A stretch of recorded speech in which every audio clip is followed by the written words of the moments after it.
Everything begins with a person opening their eyes, as if they had just returned from a journey of horror. When the protagonist wakes up, they can only open their eyes. They are lying in a hospital bed. Feeling pain and struggling to move, they slowly manage to sit up. Looking around at the other beds, they notice that they are empty. The window behind them is broken. Trying to make a greater effort to stand up, but too weak, they collapse to the ground. Debilitated, still connected to an IV, and suffering from severe nausea, they begin to vomit. Even an action that for many would be normal was extremely exhausting for them. Once again, they gather their strength, using the side of the hospital bed for support to stand up. Worried, they look around, hoping to find someone. There was no one there to help them. They themselves remove the needle that connected them to the IV. With their weak strength, they begin walking through the hospital and notice that the floor is in ruins. Reaching the hallway, they cannot understand the reason for the chaos. Upon reaching the elevator, they notice that it is not functioning. Perhaps there is no electricity. Barefoot, they decide to take the stairs to see if they can find someone on the lower floor. To their shock, the lower floor is just like the upper one. It looks as if a war has taken place in that place. The young person wonders what could have happened there. Tired and weak, they crouch by the water fountain, and they notice that there is water. They hydrate themselves a little.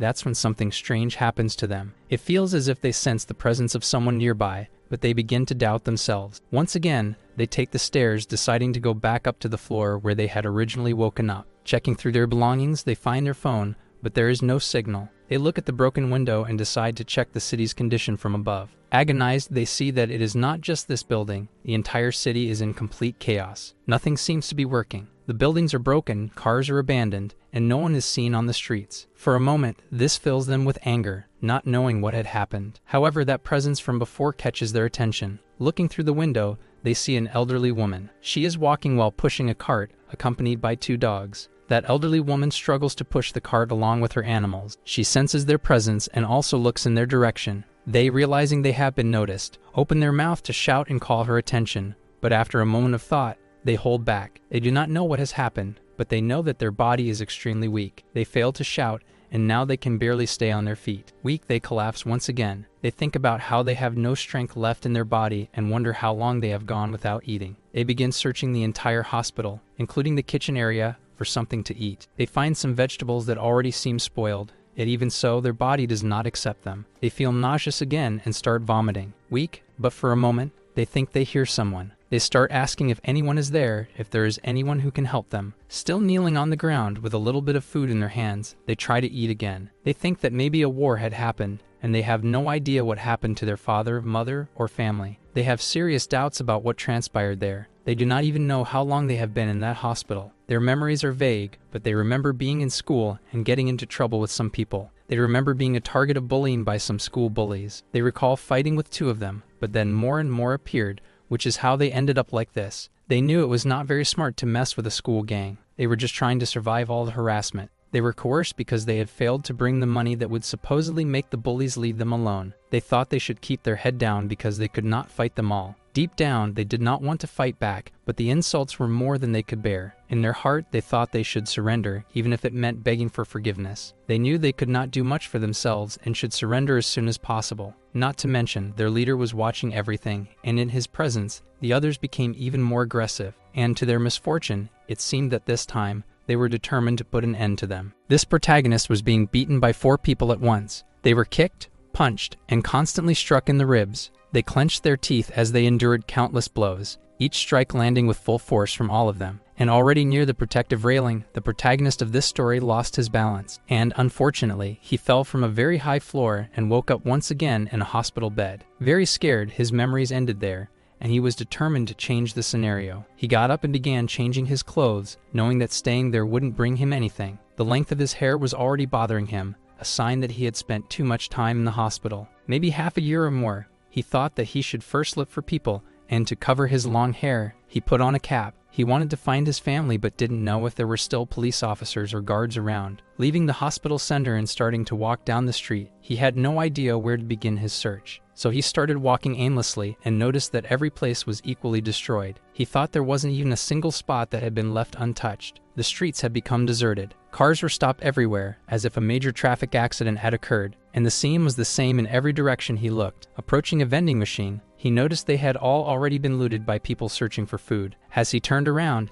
he noticed the two dogs that had been accompanying a lady earlier, and the animals were uneasy with his presence, but he saw that the lady calmed them down. She, talking to the animals and feeding them, turned and noticed the young man. The young man, feeling weak, asked her if everything was all right because he wanted to talk for a bit. When he tried to say something to the lady, she handed him a package. Then she told him to be careful, to stay alive, and to find a place to hide. After that, she continued on her way, leaving the protagonist behind with his doubts. Looking at the package she had given him, he saw several canned foods and started eating. Since he was still unaware of the danger, he ate in the same place he stood, and nearby, a car approached. When he turned around after noticing the sound of the vehicle, he saw that someone was leaning slightly out of the car, waving to get his attention. Not knowing they were dangerous people, he waved back. The guy in the car seemed friendly, however, he got out of the car holding a baseball bat. The young man only wanted to understand what was going on, as he was still confused. However, he was met with blows. After hitting him with the baseball bat and stealing his food,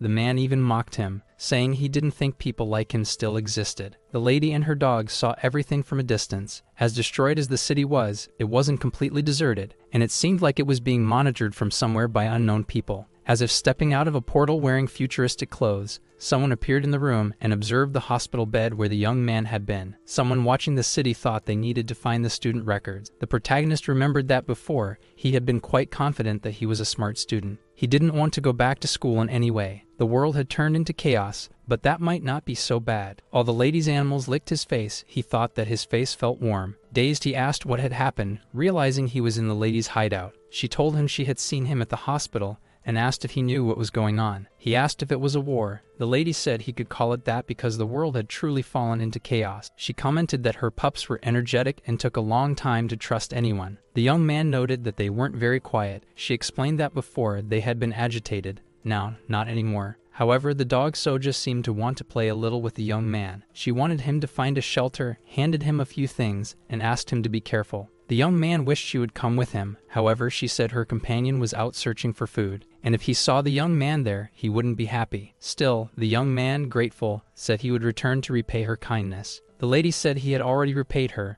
that humans were like seeds that grow to bear fruit. As he walked away with the bag she had given him once more, he left her behind with a heavy heart. Walking once again alone through the empty streets of a destroyed city, his stomach soon reminded him that he needed food. This time he was more cautious. He looked around to see if anyone was nearby and chose a quiet spot, far from any street or avenue where he could be attacked again. He walked slowly until he came across a shelter. As soon as he entered, he could see that there were many people inside, and they kindly pointed him in the direction of the receptionist. When he reached her, he said that someone had sent him there. She, bored, asked if he was new to the area, if he had been hiding somewhere, and had now decided to appear. But she did not let him say anything. She asked for his name, age, and if he had an identification card. Searching in his pouch, he explained that he was a high school senior and wanted to know what day it was. She, serious, looked at Kang Yeon and replied that it was April 13th before continuing her work. He realized that he was no longer 19 years old. With the time he had spent in the hospital, he had already turned 20. The protagonist wanted to know if the phones and the internet still worked, and if they did, whether he could use them. Impatiently, she explained that only an analog communication system was currently in use. She pointed to where he should wait and told him that she would quickly call him back to finish filling out his file.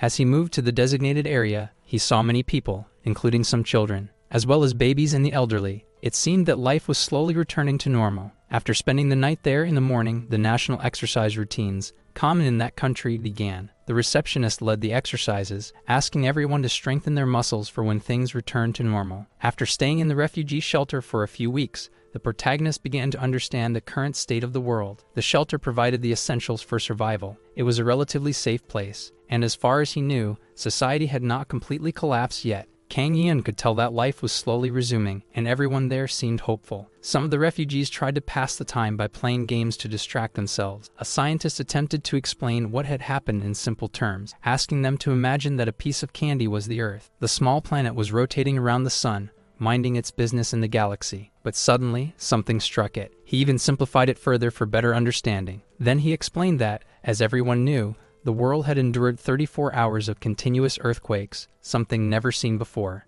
The most peculiar thing was that there were no major casualties. It was as if everything had simply been put on hold. In his explanation, it was as if someone had tranquilized the earth, something physically impossible. He thought that, even if some suspected an attack from other countries, it was simply not possible. And he noticed that everything had seemingly returned to the times of the Joseon dynasty, even considering the possibility of aliens. At first, Kang looked as if he believed in the possibility, but then he smiled, thinking it was a joke. The young man then returned to the receptionist and asked if there was a way to find out where his family was. She replied that she had no way of knowing. She only knew the people in the third refugee shelter. She told him that the internet was still not working. Until that form of communication was restored, there was no way to get information. In the middle of their conversation, the old radio seemed to pick up a frequency, and the girl tried to establish communication. Kang Yin was trying to speak with her to learn about his family, but she was busy. And at one point, she became very frustrated with school gangs interfering with efforts to restore normalcy. That was when he recalled the words of the elderly woman who had mentioned that students were causing trouble. She asked the young man to stay there so he would avoid running into the students and remain out of danger. She was referring to the school at the third roundabout. They had turned the highway into their own paradise. Feeling down, he returned to his place,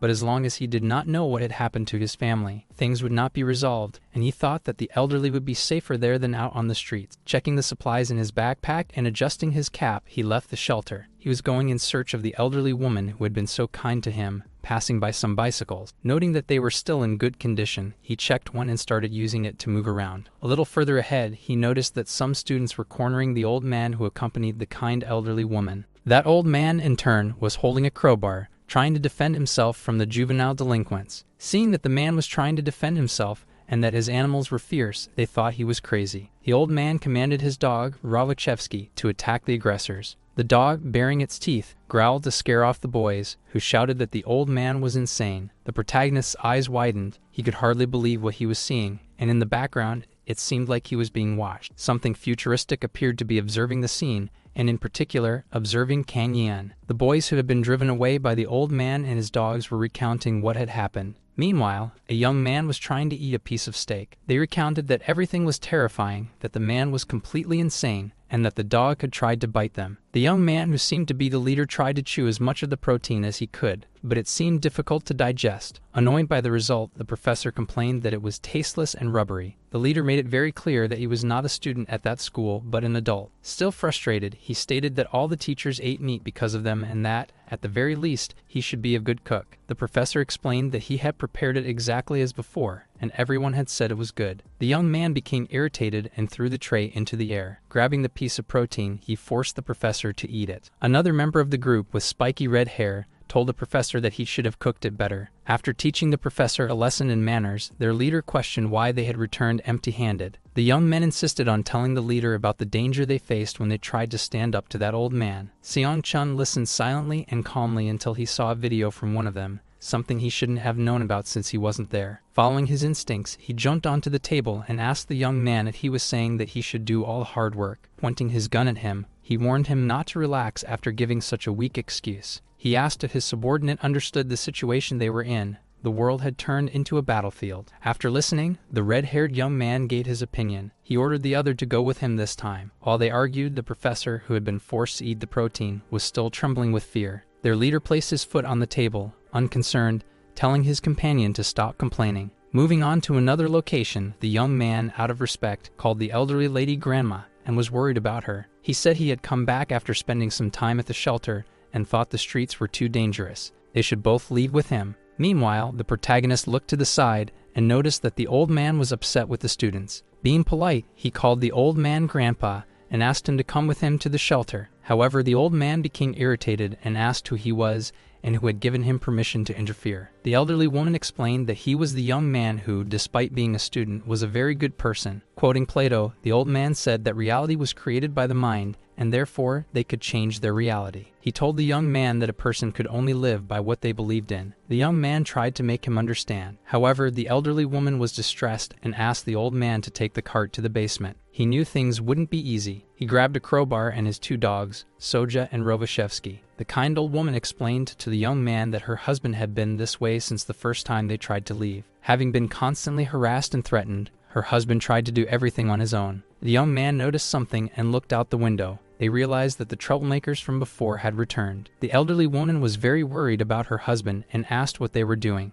The young man said he would go outside to help. The troublemakers had returned, but this time they had reinforcements. They were also heavily armed. The old man, tired of being pursued, commanded his dogs to attack through the power of philosophy. But that young man with spiky red hair was the most ruthless of them all. He struck the old man down with a blow from a baseball bat. Immediately, the dogs leaped to attack. Because the students outnumbered them, they managed to overpower the dogs, trapping them. Tasik, the red-haired young man, asked the old man where the stored food was. Lying wouldn't help. He already knew they had looted some markets. It was best to cooperate. The old man could hardly believe what he was hearing, but the protagonist stepped in between them. His intention was good, to defend the old man from those troublemakers. However, the red-haired young man recognized Kang Yan's presence. He was the one who had put him into a coma. Pointing his finger at him, he mocked the protagonist for having ended up in a vegetative coma. Fearful, the young man recalled when Jang Taesik and his gang had chased him at school. He asked the old man to go back inside, saying he would handle the situation. However, his opponent asked if he had already forgotten how things ended the last time he tried to fight back. Kang Yan countered by saying that his opponent always fought with 2 or 3 people by his side. The red-haired young man felt offended, thinking that Kang Yan was underestimating his strength. The old man, inserting himself into the conversation, stood up, grabbed his crowbar, and declared that he would make sure they never came back. At that moment, the young man, now more focused on violence, struck the old man again as if swinging a bat. Young Kang, perhaps seeing the old man collapse, shouted to check if he was still alive. However, the red-haired boy assured him that old man, if he tried to attack again, would not be shown any mercy. Upset, the young man shouted at the old man, telling him to listen and go back inside. Then he moved his body as if he were about to throw an uppercut at his opponent. The opponent merely dodged and struck the protagonist in the stomach, causing immediate and intense pain as he doubled over. Jang Taesik took the opportunity to stomp on him, and mocking, asked what had happened since he was no longer as confident as before. One of the guys who had joined in ambushing the elderly couple's home was holding the dog, so that the other 2 could beat the old man. The distressed elderly woman ran outside to try to defend her loyal friend. She asked the red-haired young man what he was doing and why he was being so cruel. He merely pushed the elderly woman, causing her to fall to the ground alongside her husband, who asked if she was okay. That kind-hearted woman looked at the boys with eyes full of sorrow, wondering why, instead of doing good, they chose to torment others. The shock of it all was too much for her, and she fainted in her husband's arms, leaving him in a panic. Crying, he asked what he was supposed to do, insisting that she was fine. She had to be since she had taken all her medications. Seeing that scene, the protagonist was filled with rage, and a sudden surge of courage took over his body. Even in his anger, he could not fight against the sheer malice of those who only wanted to spread harm. Jang Taesik struck him several times with the baseball bat. He too was overcome by fury, and telling him that if he thought he could defeat him, this was all he would achieve. He spoke those words while repeatedly striking the protagonist's body with the baseball bat. He did it so many times that the young man stopped moving, and even his groans of pain could no longer be heard. Gradually, all that remained was the young man holding the baseball bat, the protagonist lying on the ground alongside the dogs. For a moment, the red-haired boy showed regret, realizing he had gone too far. However, he knew that if he hadn't done it, he would have suffered an even worse punishment. Shouting at his followers, he ordered them to hurry and search the elderly couple's home for food. The young men obeyed Jang Taesik's orders and began rummaging through the house, searching for supplies. One of them glanced at the unconscious young man on the ground, while Jang Taesik looked visibly exhausted by everything. A presence could be felt. Although everything seemed calm, a strange noise lingered in the air. A futuristic being was forming in front of the barn, until its figure fully materialized. It was the very same futuristic presence that had been searching for the protagonist in the hospital room. This entity was accompanied by what appeared to be surveillance equipment, constantly monitoring the events. Young Rina was a girl who attended the same school as the protagonist of this story. She was always seeking his attention, and no matter how much he tried to ignore her presence, it never worked. Rina always wanted to know how his classes had gone, and if he had done well on his tests, and whenever she saw his bruised face, she would ask if he had gotten into trouble. He always made up excuses because he didn't want her to find out that he had been beaten up again by a school gang. They were always together, even during meal breaks and school recess. And whenever she suspected he had been in a fight, she would warn him that she would tell his mother. She would say that he couldn't just go around getting into fights. He needed to stay healthy so he could marry her one day. Her presence in his house had already become routine, and she always used the excuse of borrowing notes to study. Not even at home could he escape her, as she was a close friend of his mother, who already treated her as if she were her daughter-in-law and gave her a lot of responsibility over her son. One day, Rina was at Kang Yan's house when his mother had to leave for work. Kindly, she told them that she had made snacks and left them in the fridge, reminding them to eat after studying. She also left instructions that they shouldn't fight, allowing them to spend a lot of time together studying. And in the middle of studying, she would sometimes just stop and stare at him, making him incredibly flustered. On this particular day, she suddenly got up and fetched a first aid kit to apply ointment to his wounds. He was amazed at how well she knew where everything was in his house. She simply said that it wasn't her first time there and that she was a good observer. Then she told him to stay still. While applying ointment to his wound, she said she wouldn't tell his mother that he had been fighting. She told him it was better to stay away from fights so he wouldn't get scars before getting married. She said he needed to take care of his body because his body belonged to her. Little by little, those memories faded from his mind, and his eyes regained their life once more. He looked around and saw that they were being tossed aside along with the dogs. While the old man was deeply worried about his wife, she wanted to know about the children and the student. Very saddened, he told her that the dog named Soja hadn't made it, and the other one was struggling to breathe. He said he had left the dog downstairs and asked what they should do to apologize for his stubbornness. Even though she wasn't well, the elderly woman was still worried about the animals and the young man. When she looked to the side, she saw him standing, holding the dog, saying it was still breathing. Attentive, he wanted to know how the elderly couple was doing after she had given him such a scare. After some time, he placed the elderly woman and her dog inside the cart she always pushed around. He was pulling it while the old man tried to help by pushing from the side. The task was not easy, but he felt his whole body trembling and burning, and he didn't know how it had happened. He couldn't breathe properly and had no strength, but he didn't feel like he was seriously injured. He told the elderly woman to hold on a little longer. They were almost there, and a doctor was waiting. She was going to be okay. He thought he was lucky. He was weak and didn't know when he had become this way. His thoughts tormented him, telling him he was a failure, crushed by his own weakness. He fought against the idea that he had become someone too weak to defend himself. Meanwhile, the sound of an airplane could be heard in another place. The young woman, young Rina, looked up at the sky with hope and spoke to the protagonist's mother. Regarding the low-flying aircraft, she wondered if they had spotted them from afar. The woman said that when she saw the helicopter, she felt a little safer. The girls simply listened in silence as the woman spoke, and when they noticed that the man in charge was arriving, they hurried to take the clothes off the clothesline as fast as they could. Leader Seong Chun was feared and hated by many people in that place. He noticed unusual movement in the bathroom and went to see what was happening. It was the red-haired young man. The leader was wondering when the young man would return since he already knew what had happened. That's when the young man asked if he remembered Kang Yan. Suspicious, he asked why he was bringing that up, but he didn't have the courage to continue speaking, so the leader told him not to say strange things. After that, the helicopter was already arriving, seemingly distributing supplies. He ordered him to join the others and grab some supplies. He said he was heading to the rooftop and didn't want to be disturbed. After telling him to wash his face properly and stop trembling, he began climbing the stairs. Unfortunately, there wasn't enough time for the two women to leave, and once again, the young man cornered young Ren. He noticed she had just taken the clothes down. They seemed damp, and he asked why they were dirty. He told them they should also wash the men's clothes since they smelled bad. The girl snapped back, saying they could wash them themselves. The young man argued that they were busy protecting the place and searching for food. He wanted to know why that girl thought differently from the others, who believed the place was safe. Without fear, she replied that he was the one who decided who was strong or weak, and that they didn't really know if it was safe outside. The older woman pulled the girl by the arm, asking her to leave so she wouldn't get into trouble with him. Watching them walk away, he adjusted the chair with his foot and sat down to gaze at the sky. Talking to himself, he looked upward and declared that he would protect that place. Meanwhile, several people rushed toward the helicopter to collect supplies. A young woman from the third shelter asked a young man, who seemed to be recording something, if he could watch the footage later. He explained that the recording wasn't very good, and that the only reason he was filming was to help repair the helicopter. If fixing the transmission systems became necessary, the radio system would be repaired first. Somewhat disappointed, she said she understood. After that, she bid farewell as the helicopter left the area. She thanked the shelter's residents for helping transport the food and assured them that she would keep the gates locked. After checking that the warehouse doors were secure, she was exhausted and left on her own. However, something caught his attention. When he looked, he noticed it was the young man who had disappeared and suddenly returned. He watched as Kang Yan threw punches at the trees. It looked like he was training in boxing. However, his entire body was wrapped in bandages from the bruises he had received after getting involved with the school gang. Training there alone, he thought his self-esteem was fake, a weak self-esteem caused by that incident. Now his body had become weaker. After being inactive for so long, he believed he was even weaker than before. yet he continued exercising. He thought he was going crazy and that he might break himself. He felt like he was nothing at that moment,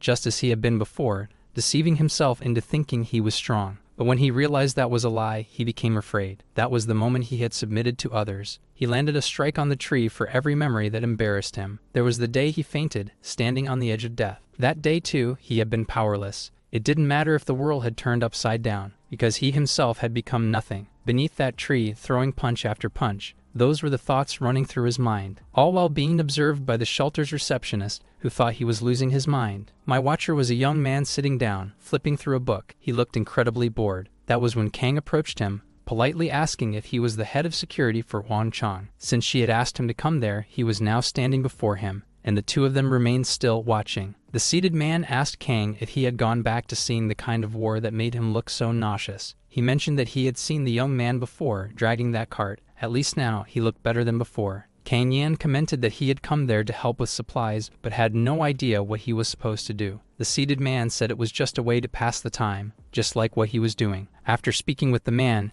Kang remembered the young woman who had given him good news about his parents. She told him they had been actively searching for him as well, but since the situation had been so terrible in the beginning, they had been forced to relocate to another place. They were safe. He thanked her repeatedly for looking into it. She told him it was nothing, but he kept expressing his gratitude. Then she told him that if he really wanted to thank her, he could do some work now that he had recovered. She mentioned that she had already spoken with the team leader and that he would be waiting for him at the warehouse. Kang asked if she could also look for someone else. Her name was Kwon Young-rin, and she was the same age as him. She assured him that once they had the proper radio equipment, she would check for updates from other locations. And now he was also there, bored, sitting on the stairs, watching people pass by. He noticed that everyone seemed to like team leader Hwang and cared for him deeply, even calling him brother. He didn't like that at all and demanded that they take the young man with them, as he was part of the team but hadn't been assigned any work yet. The older men asked Kang if he was feeling hurt and what was going on with him. However, he didn't want to go with the men who were bothering him. He decided to stay there, keeping watch alongside the team leader. Visibly exhausted, he asked the leader if he wanted to switch places so he could rest inside. However, the leader refused. He told Kang to go inside and leave him alone. Kang sat back down and continued observing. Then someone appeared and introduced himself as Hwang Chang, 39 years old. Beyond that, he was a complete mystery. Startled by the man standing so close to him, Kang realized he had been describing the chief, given that he was still a newcomer. Kang wanted to know why the man spoke so little and seemed to be the only one responsible for guarding the area. The older man explained that the chief had appeared a few months after the global tremor. He never spoke about what had happened in the past and refused to engage in conversations with others. He ate alone and acted like someone who had given up on life. But 1 month after that, about 10 thieves from another district showed up heavily armed, driving a cargo truck. Everyone felt powerless, but the man who had spent a month saying nothing suddenly. In a moment of crisis, he stepped outside, asked what was happening, and took control of the situation. One by one, he put them in their place. It didn't matter that they were armed with bats. Everyone witnessed how he took them down, one after another, while continuing to move forward. And after everything was over,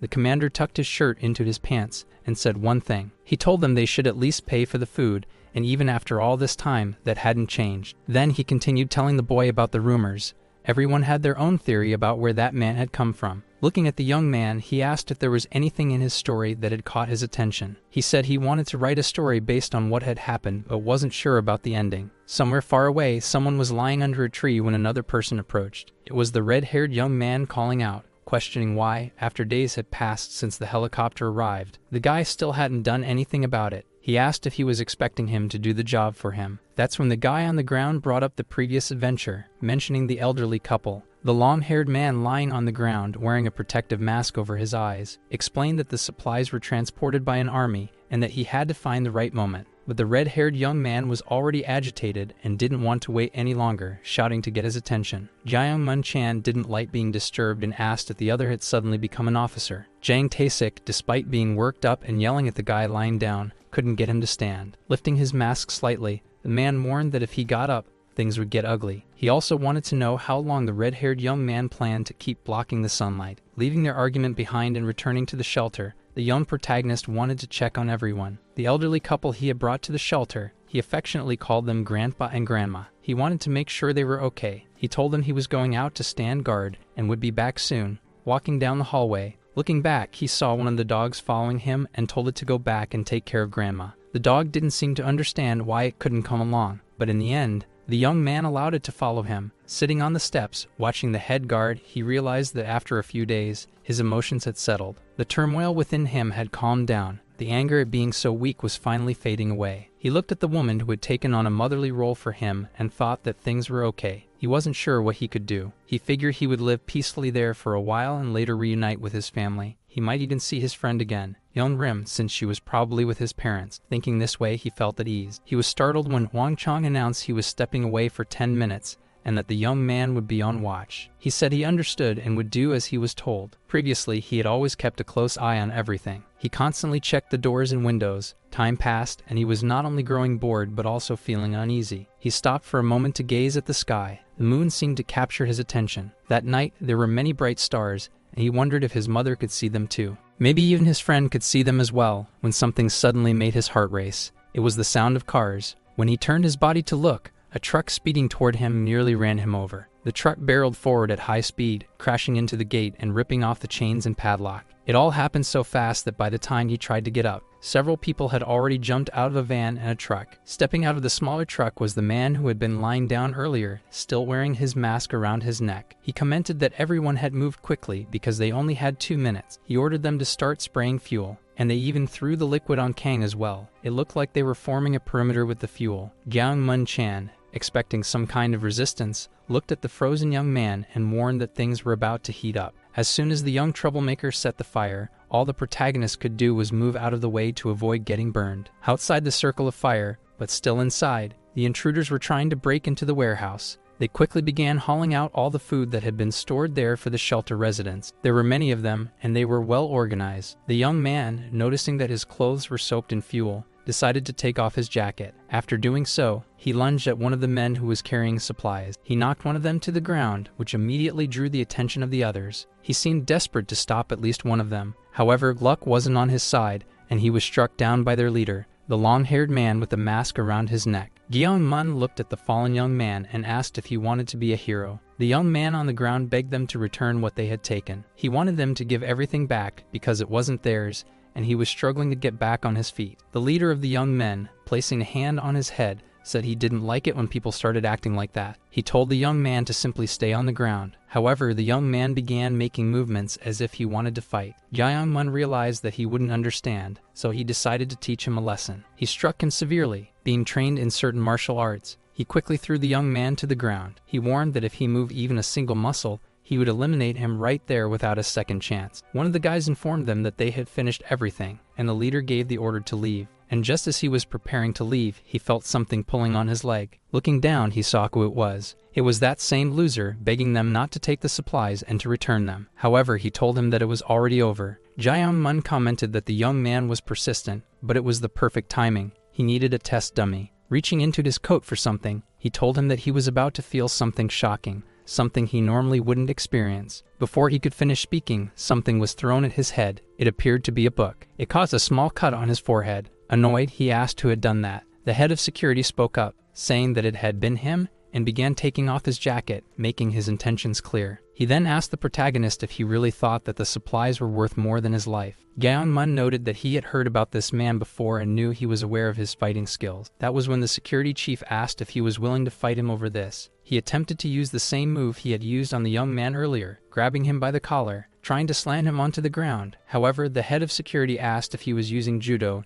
and said it was easy to counter. He grabbed the young man's arm and immediately headbutted him in the nose. Then he warned the others that he would only say this once. He wanted them to leave and abandon the stolen crates. However, the long-haired young man wasn't ready to give up. He pulled a weapon from inside his coat. It was a stun gun, which he aimed and fired at the man in front of him, calling him an old geezer. As the man collapsed to the ground, he began kicking his body, asking what he should break first. However, that young man soon noticed a noise and commotion. Several people from inside the shelter started appearing. He quickly got into the small truck, ready to leave. The two vehicles drove off with all the stolen supplies, leaving the shelter empty. Several people gathered around the two fallen men, and a nurse was providing first aid to Kang Yeon, who regretted not being able to defend the food, though none of them blamed him for it. The security chief, Hwang Chang, reassured him, saying he had managed to buy as much time as possible. Meanwhile, in another location, the red-haired young man was grabbing a few cups when he noticed the others arriving. He asked if that was all they had managed to get. It was just utensils and decorations. The red-haired young man even joked with another one, saying that despite everything, he had still managed to get his face injured. Then he went to speak with the leader about what had happened. However, one of them asked him to wait a minute. Approaching him, he whispered that he had seen the guy he had beaten before,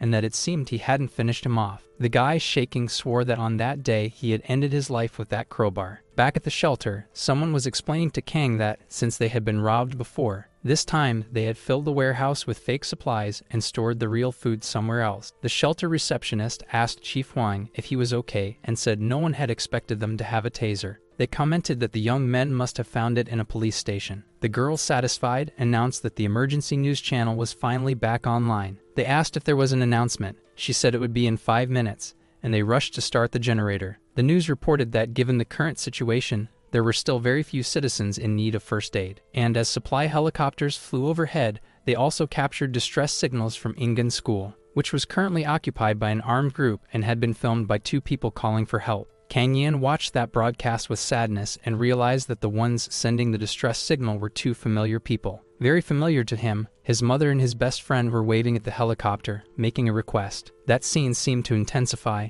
and the young man's condition worsened. At times, he couldn't even defend himself. At school, no one with red hair was sitting in what remained of a classroom. He thought about what he had done when he kept hitting until his strength ran out, watching Kang's life fade away, and now the news that he was alive. There was no way that could be true. He thought they hadn't seen anything. He was startled by the idea that he might be a ghost. Beginning to tremble, he thought that he had to find him. Night had already fallen, and in the third shelter, Kang Yin was leaning against a corner of the staircase. Chief Wang spoke to the young man, telling him he should be inside because everyone was still in shock. Placing a hand on the young man's shoulder, he asked if he had hurt him. He shouldn't be out there until he had recovered. But when Kang realized he had been touched, he was startled, turned to the side, and fell down the steps. Wang asked him what was going on, but the young man was deeply lost in thought about what he had seen. It was definitely young Rim on the rooftop of the school. He was certain it was her. Turning his back on the man, he simply took off running. Wang just watched as he left. Not understanding what had just happened with the young man, he grumbled and went back inside. Meanwhile, the young man pedaled his bicycle quickly, convinced that something had happened at the school. The news had said the school had been taken over by someone. She was a prisoner there, but he didn't know why. He wanted to find the other students and teachers. Upon reaching the area, he abandoned his bicycle. Looking ahead at the remains of Ingan High, he could hear some noises. Checking what it was, he noticed someone standing guard near the wall, yawning out of boredom. Observing the surroundings, he couldn't believe the school had ended up like this. It looked like a hideout for thieves. He noticed there were guards at both entrances. He had no idea how he would get in. Feeling disheartened at the thought of not being able to save young Rim, he was suddenly pulled by his clothes. The person grabbing him pushed him against the wall and even shined a flashlight in his eyes to check his identity. Jang Taesik asked how he was still alive. He needed to confirm it for himself. Then he demanded to know why Kang was there and if he had lost his mind, releasing him afterward. Shining the flashlight at his face again, he realized that, for some reason, Kang was in good shape. Looking at him, Jang said he was sure that this time, he would end things for good. He kept insisting on knowing why Kang was there. The young man, pressed against the wall with the light in his face, couldn't think straight. He asked the red-haired young man if he had come there alone. That question surprised Jang, but the protagonist quickly took the flashlight from his hand. Turning it off, he asked if, besides that, he hadn't brought anything else with him. After saying that, Kang struck Jang, hitting him square in the nose. Furious, Jang said that he had hit first. That was a sign that he had finally gathered his courage. He also tried to strike back, but Kang dodged. Growing impatient, Jang attempted to land kicks,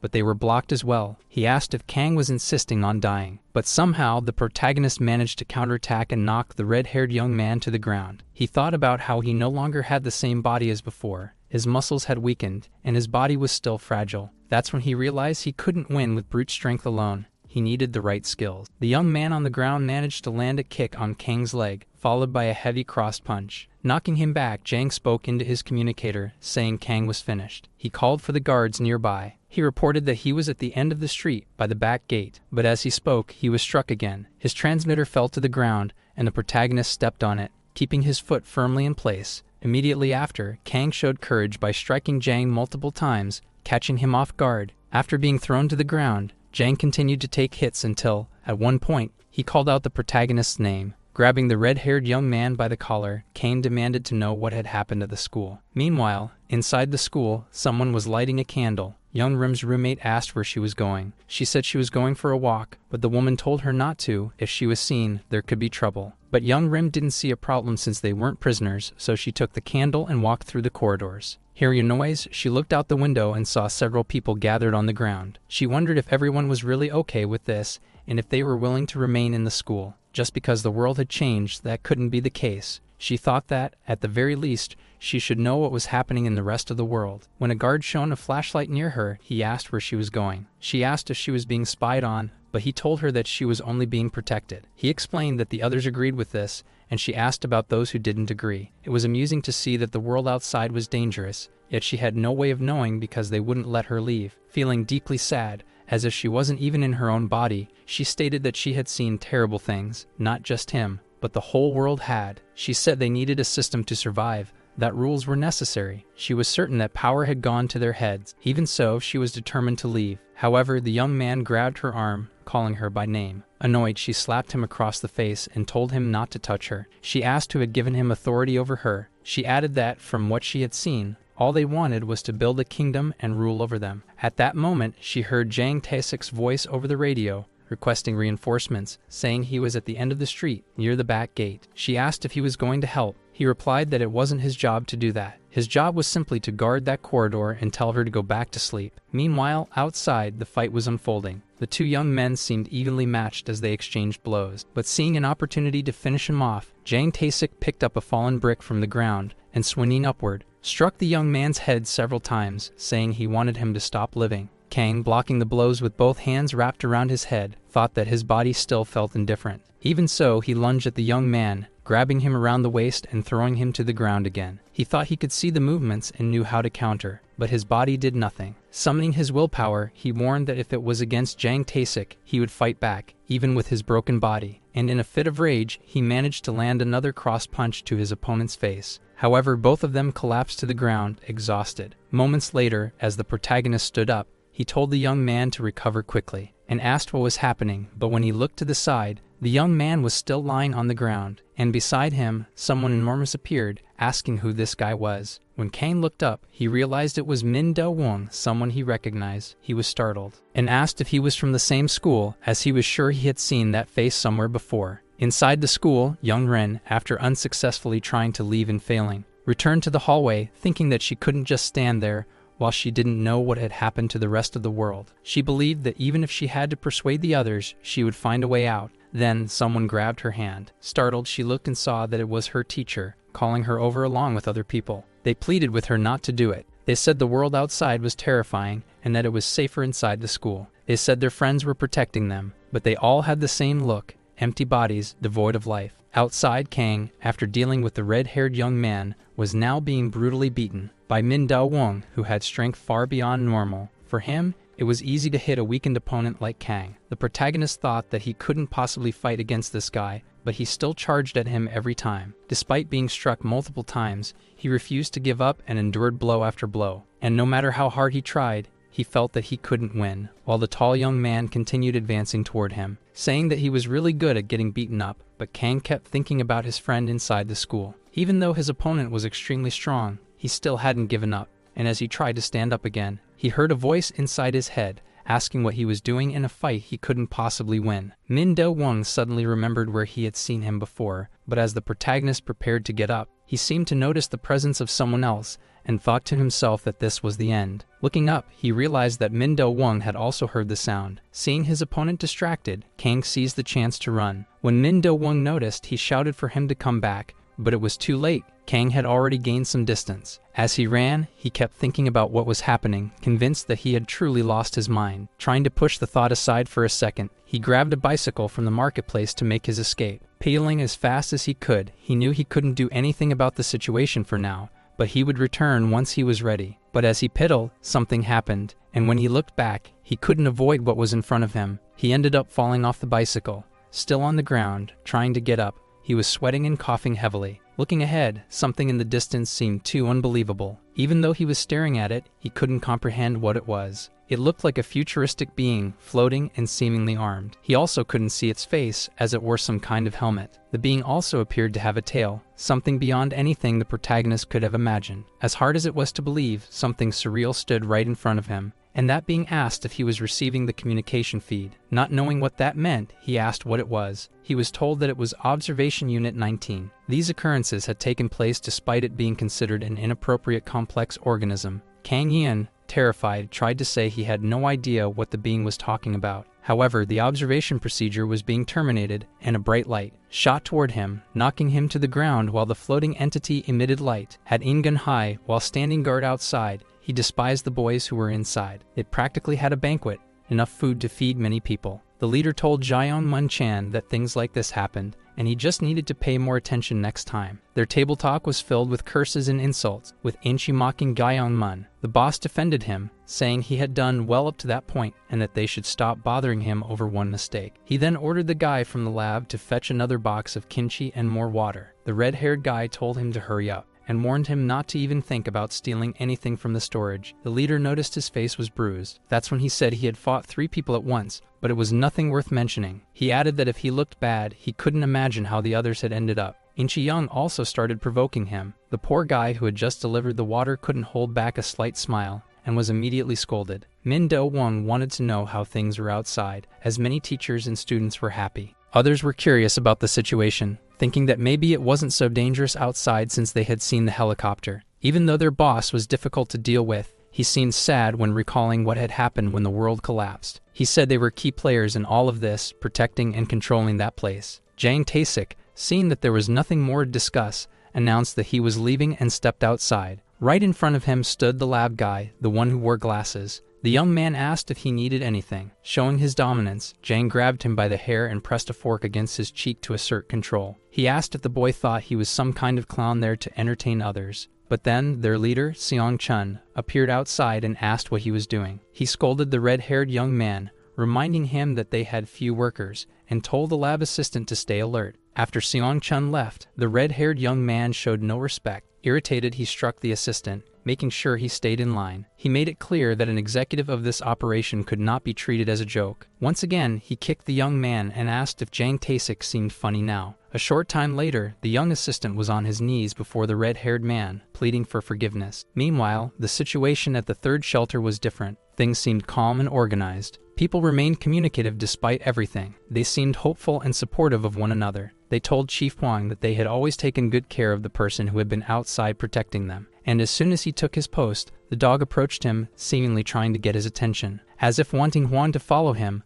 the man found that morning to be very unusual. When he arrived at the spot where the dog had stopped, he thought something must be wrong and looked around. Then, when he looked into a corner, he noticed the young man, and the dog stared at him as if asking for help. Huang Chang carried him to what appeared to be an infirmary, and when he woke up, the protagonist fell to the floor. The man commented that even while waking up, he managed to cause a mess. It was a habit of his to look like a lifeless body. The young man already understood what was happening and was certain he had found something while escaping. Bringing his hands to his face, he wondered if everything had been just a dream. Trembling, he apologized and explained that he had tripped. Wang Chang said that since he was already awake, he might as well get up, as long as he watched over the warehouse at night. He used that place to sleep during the day and avoid other people, making it clear that the mat was his. After saying that, he turned away. Kang was trying to remove the IV from his arm when the man told him he was good at getting beaten up. At the very least, he could do some exercises since he had already come up with the excuse of falling down the stairs. He figured the boy's real skill was escaping death, considering it seemed like he had been through several wars. Outside, Kang Yin noticed the shelter's receptionist, who asked if he was okay. She asked what he had done the night before since he was all bruised and assumed he had a strange habit. She explained that since there were no available seats on the transport bus, she had listed him as an injured person. But he was, by far, the most injured person there. That was only to help him find a safe place with his family. He thought it was a miracle that he had even woken up from the coma in the first place. But what could he do with such a weak body? It would be better to find people who could help the school in the general shelter, but even attempting that was insane. He asked the chief if he planned to take the transport bus.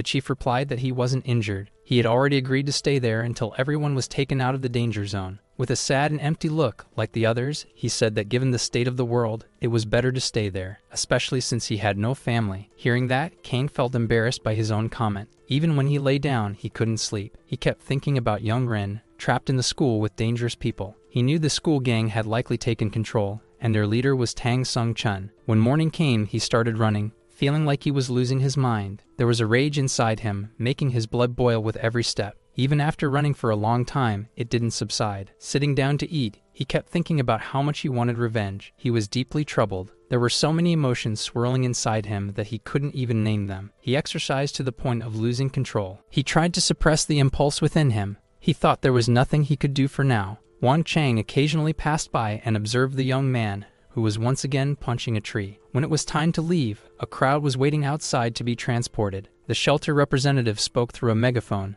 announcing that the bus would arrive soon and asking the group leaders to gather. Kang Yin rushed over to the chief of security, who was surprised that he hadn't left yet. The young man wanted to thank him for all the care he had shown and for looking after the dog as well. He knelt down and spoke to the dog, telling him that he couldn't go now, but he would return soon, and asked him to stay safe. As soon as he arrived, a line was formed. The military was also there. He thought about finding another option. Meanwhile, the guard was on watch, and the dog stayed by his side, clearly saddened by the absence of his friend. Sometimes the dog whimpered. The guard told him that he wasn't his owner and that he shouldn't cause trouble. Just stay calm. The dog, disheartened, could only lament the fact that he had lost the elderly couple, his canine brother, and now his friend. Then he suddenly heard a familiar sound, which put Chief Huang on high alert when he saw the young man standing in front of him. He asked what he was doing there since the bus had left some time ago. Kang told the security chief that he had trained in sports. Among them, taekwondo, kendo, and boxing. However, he had only been a decent fighter when he was younger before the coma. He regretted that his body had become weak and sluggish,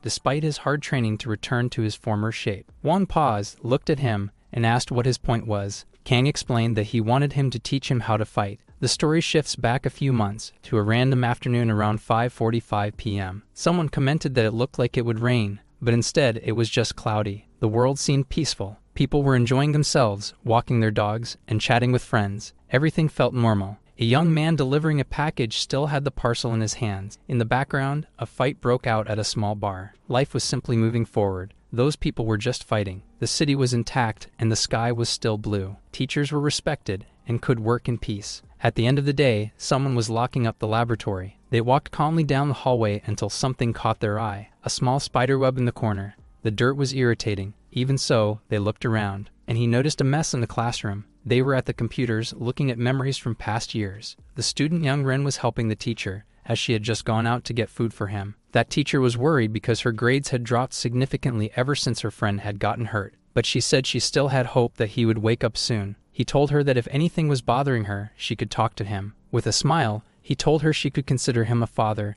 and if she had any questions, she could ask him. After some time, the teacher who had gone outside to get food for them returned. He was satisfied because he had brought pizza for everyone, and laughing, he told the other teacher he should eat a slice. Then he remembered that he hadn't brought anything to drink and said he would go back out to buy something. Professor Park found it strange that someone so forgetful was a teacher like him. But Professor Yoon was energetic and well known by everyone. He rushed down the stairs to the convenience store. On the way, he ran into the janitor going up the stairs. His shift had already ended, yet he was still around. The janitor wanted to know who else was in the building. The teacher informed him that all the teachers and some students were there. Watching the teacher descend the stairs with such energy, the janitor thought to himself that it must be nice to be young. He walked calmly through the hallways, glancing out the windows at the female teachers helping some students. He thought that Cora was practicing and that they were good people. He observed everything, going from room to room. He went up and down the stairs, checking to make sure everything was properly locked. However, he encountered some troublemakers. He asked them what they were doing there since they should have been home by now. The boys ignored him, mocking him. They said he was just an angry old guard. The janitor told them they weren't allowed to be there. The red-haired student assured the janitor that they were just talking and would be leaving soon.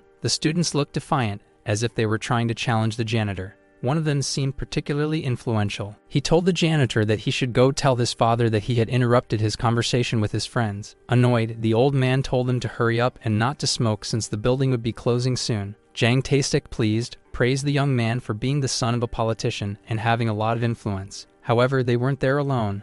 there was also a thin boy with glasses and another stronger one. They were constantly bullied by those students, forced to do physical exercises to the point of exhaustion. The politician's son asked the leader of the gang, Yang Tong-chun, what he was doing to keep them in line. Suddenly, he stopped speaking and decided to teach the weaker boys a lesson for not paying attention to him. He yelled at the leader, saying it was his fault for letting them rebel and failing to keep them properly under control. However, the leader remained silent, not saying a word or showing any sign of reaction. Meanwhile, the red-haired young man tried to calm Sun Hum down, telling him it was his mistake and apologizing. Then he asked the boy with glasses if he had gone to the hospital to check on Kang Yeon's condition. Mocking him, he asked if he was sad that the other boy had been left in a vegetative state. The boy with glasses, trembling and crying, said that Yeon hadn't regained consciousness and that he didn't think he would wake up. Those words sent Jang Tae-sik into a furious state. He forced the boy to repeat that the student had fallen from the ledge on his own. Meanwhile, Professor Park, bothered by a spiderweb, grabbed a ladder and asked Yeonren if she could remove it. She was told that she could go inside and eat pizza in peace,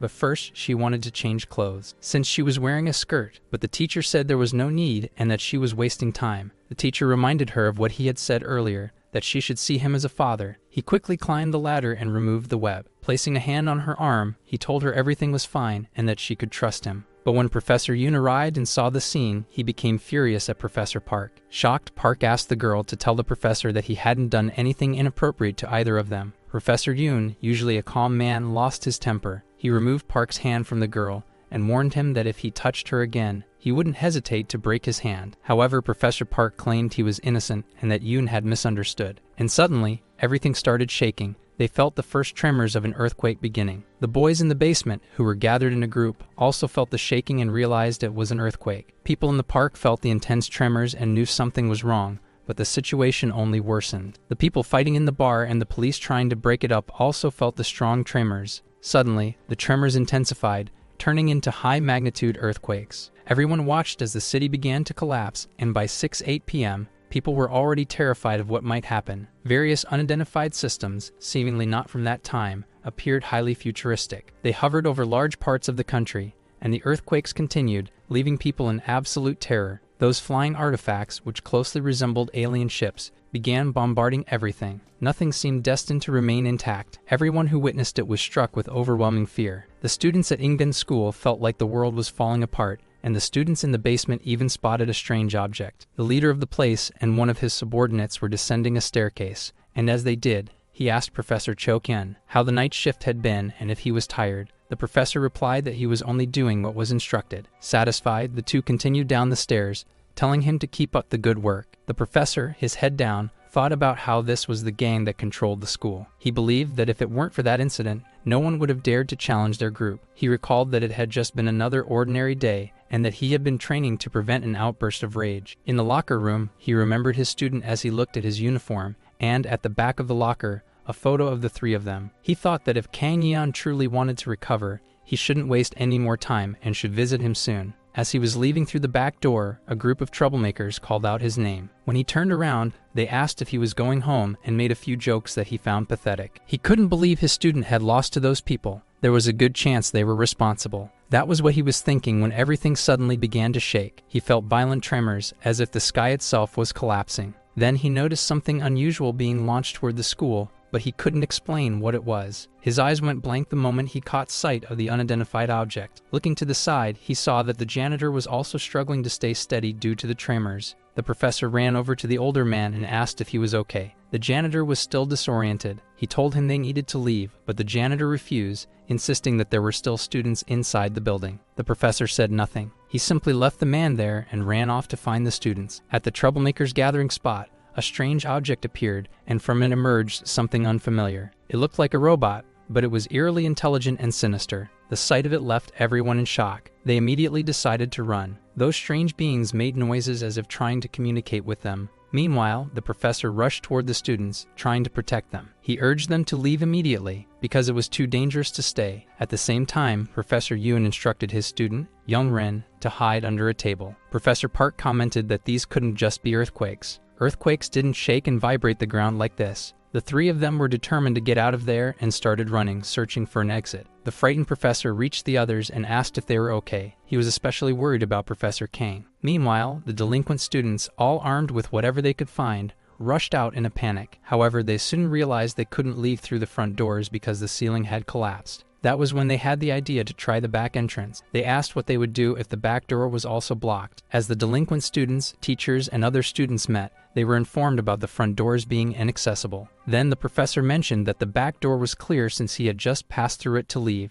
Determined to get out at any cost, the students suddenly found themselves face to face with something monstrous. Yang Sung-chun's eyes widened when he saw the creature. However, he couldn't afford to show fear, nor could he appear weak in front of the others. Professor Yoon urged them to move forward but hadn't yet seen the enigmatic creature standing in front of them. When everyone finally laid eyes on it, they froze in terror. The red-haired troublemaker ordered the creature to get out of their way. Even though they were all visibly afraid, they resolved to confront it and continued demanding that it step aside. The being in front of them made a threatening gesture with its hand as if preparing to strike. And after that dramatic movement, what looked like a man from the future transformed his fists. And with that weapon, he began firing at everyone. It was like a sonic weapon. Many of them were thrown back, while others were left disoriented by the creature standing before them. It decided to open its helmet, revealing its face. It was a demonic figure with enormous teeth and glowing red eyes. It told them that the native organisms were weak, and they noticed that the monster was speaking, yet its lips did not move. It stated that they were risk factors and had already been assessed, and until their removal,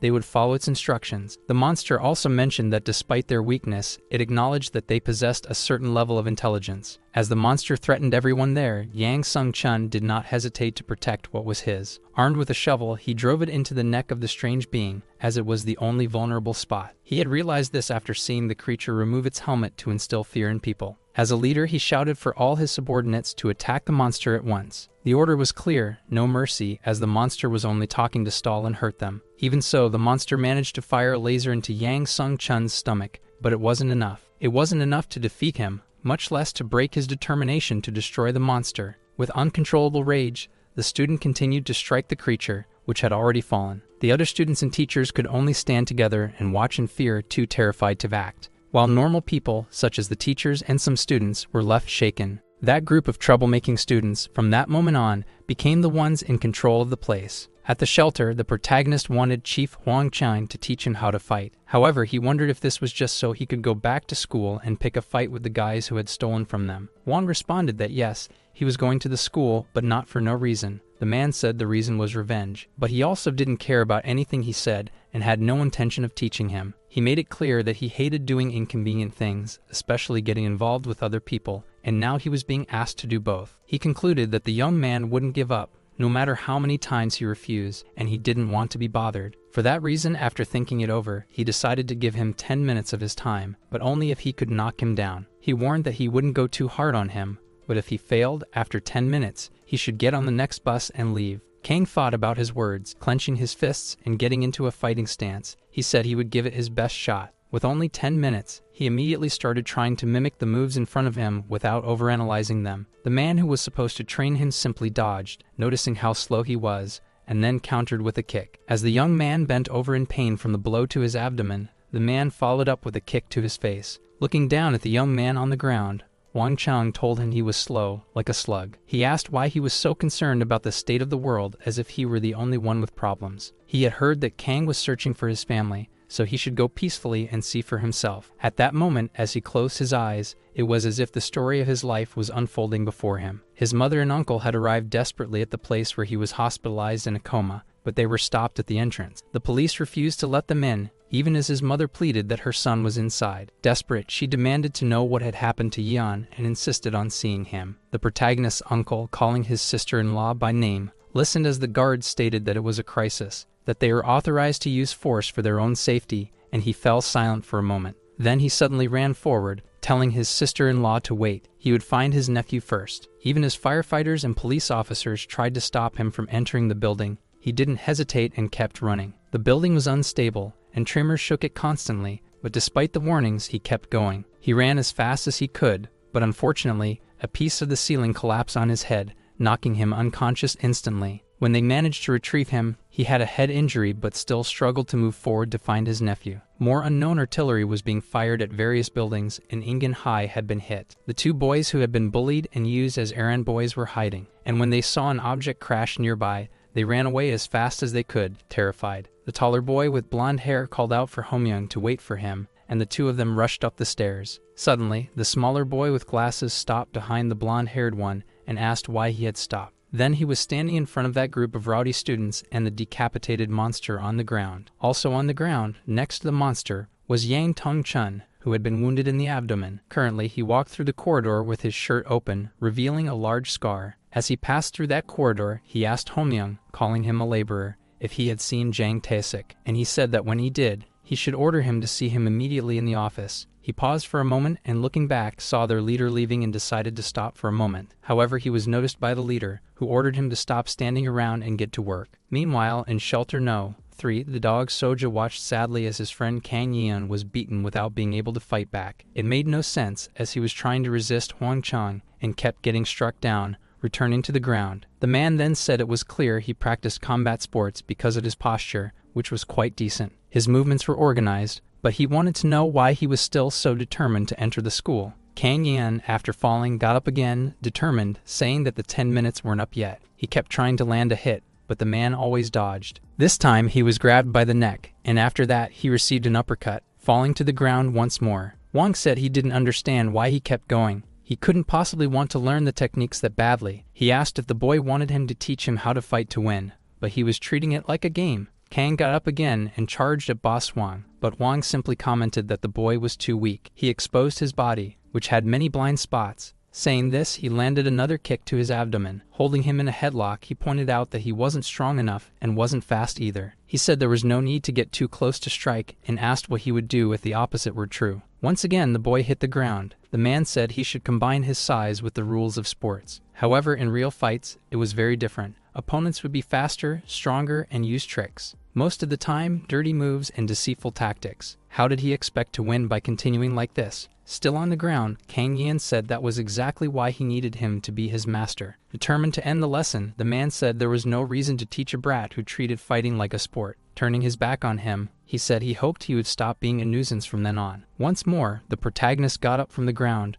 shouting that it wasn't over, and tried to hit him. Before he could land a strike, Wang Chang told him he shouldn't go around shouting before attacking someone from behind. Teaching the boy some manners, who was now on the ground again, he said it was easy to read his movements. He told him that his movements should be as if he truly intended to finish someone. The dog Soja's ears drooped. Looking down and already out of patience, Wang Chang told Kang that he had failed. Lying on the ground, Kang himself wondered how he could say that, how he expected him to fight. That was why he wanted to learn from him. But then he remembered the dirty way he fought against the red-haired guy. That time, he hadn't been beaten as badly. Gritting his teeth, determined to earn his attention and be trained, he said he wasn't done yet. The man slightly turned and said he knew this was going to happen. However, he couldn't finish his sentence. He was interrupted by a headbutt that stunned him and brought him to his knees. After that, the boy grabbed a jar. Using a plant that was nearby, he did as Hwang had explained before. Even though his eyes were filled with pity, he knew that if he wanted to be trained and re-enter the school to find his friend, he had to do what Hwang wanted. That was when he let rage consume his heart and did what had to be done. After that, he stood still, looking at the man on the ground. Hwang was in disbelief at what he had just witnessed. He told the boy that he had passed. This excited the dog Soja, who had been watching, making his ears perk up. In the past, Kang Yeon thought he needed to study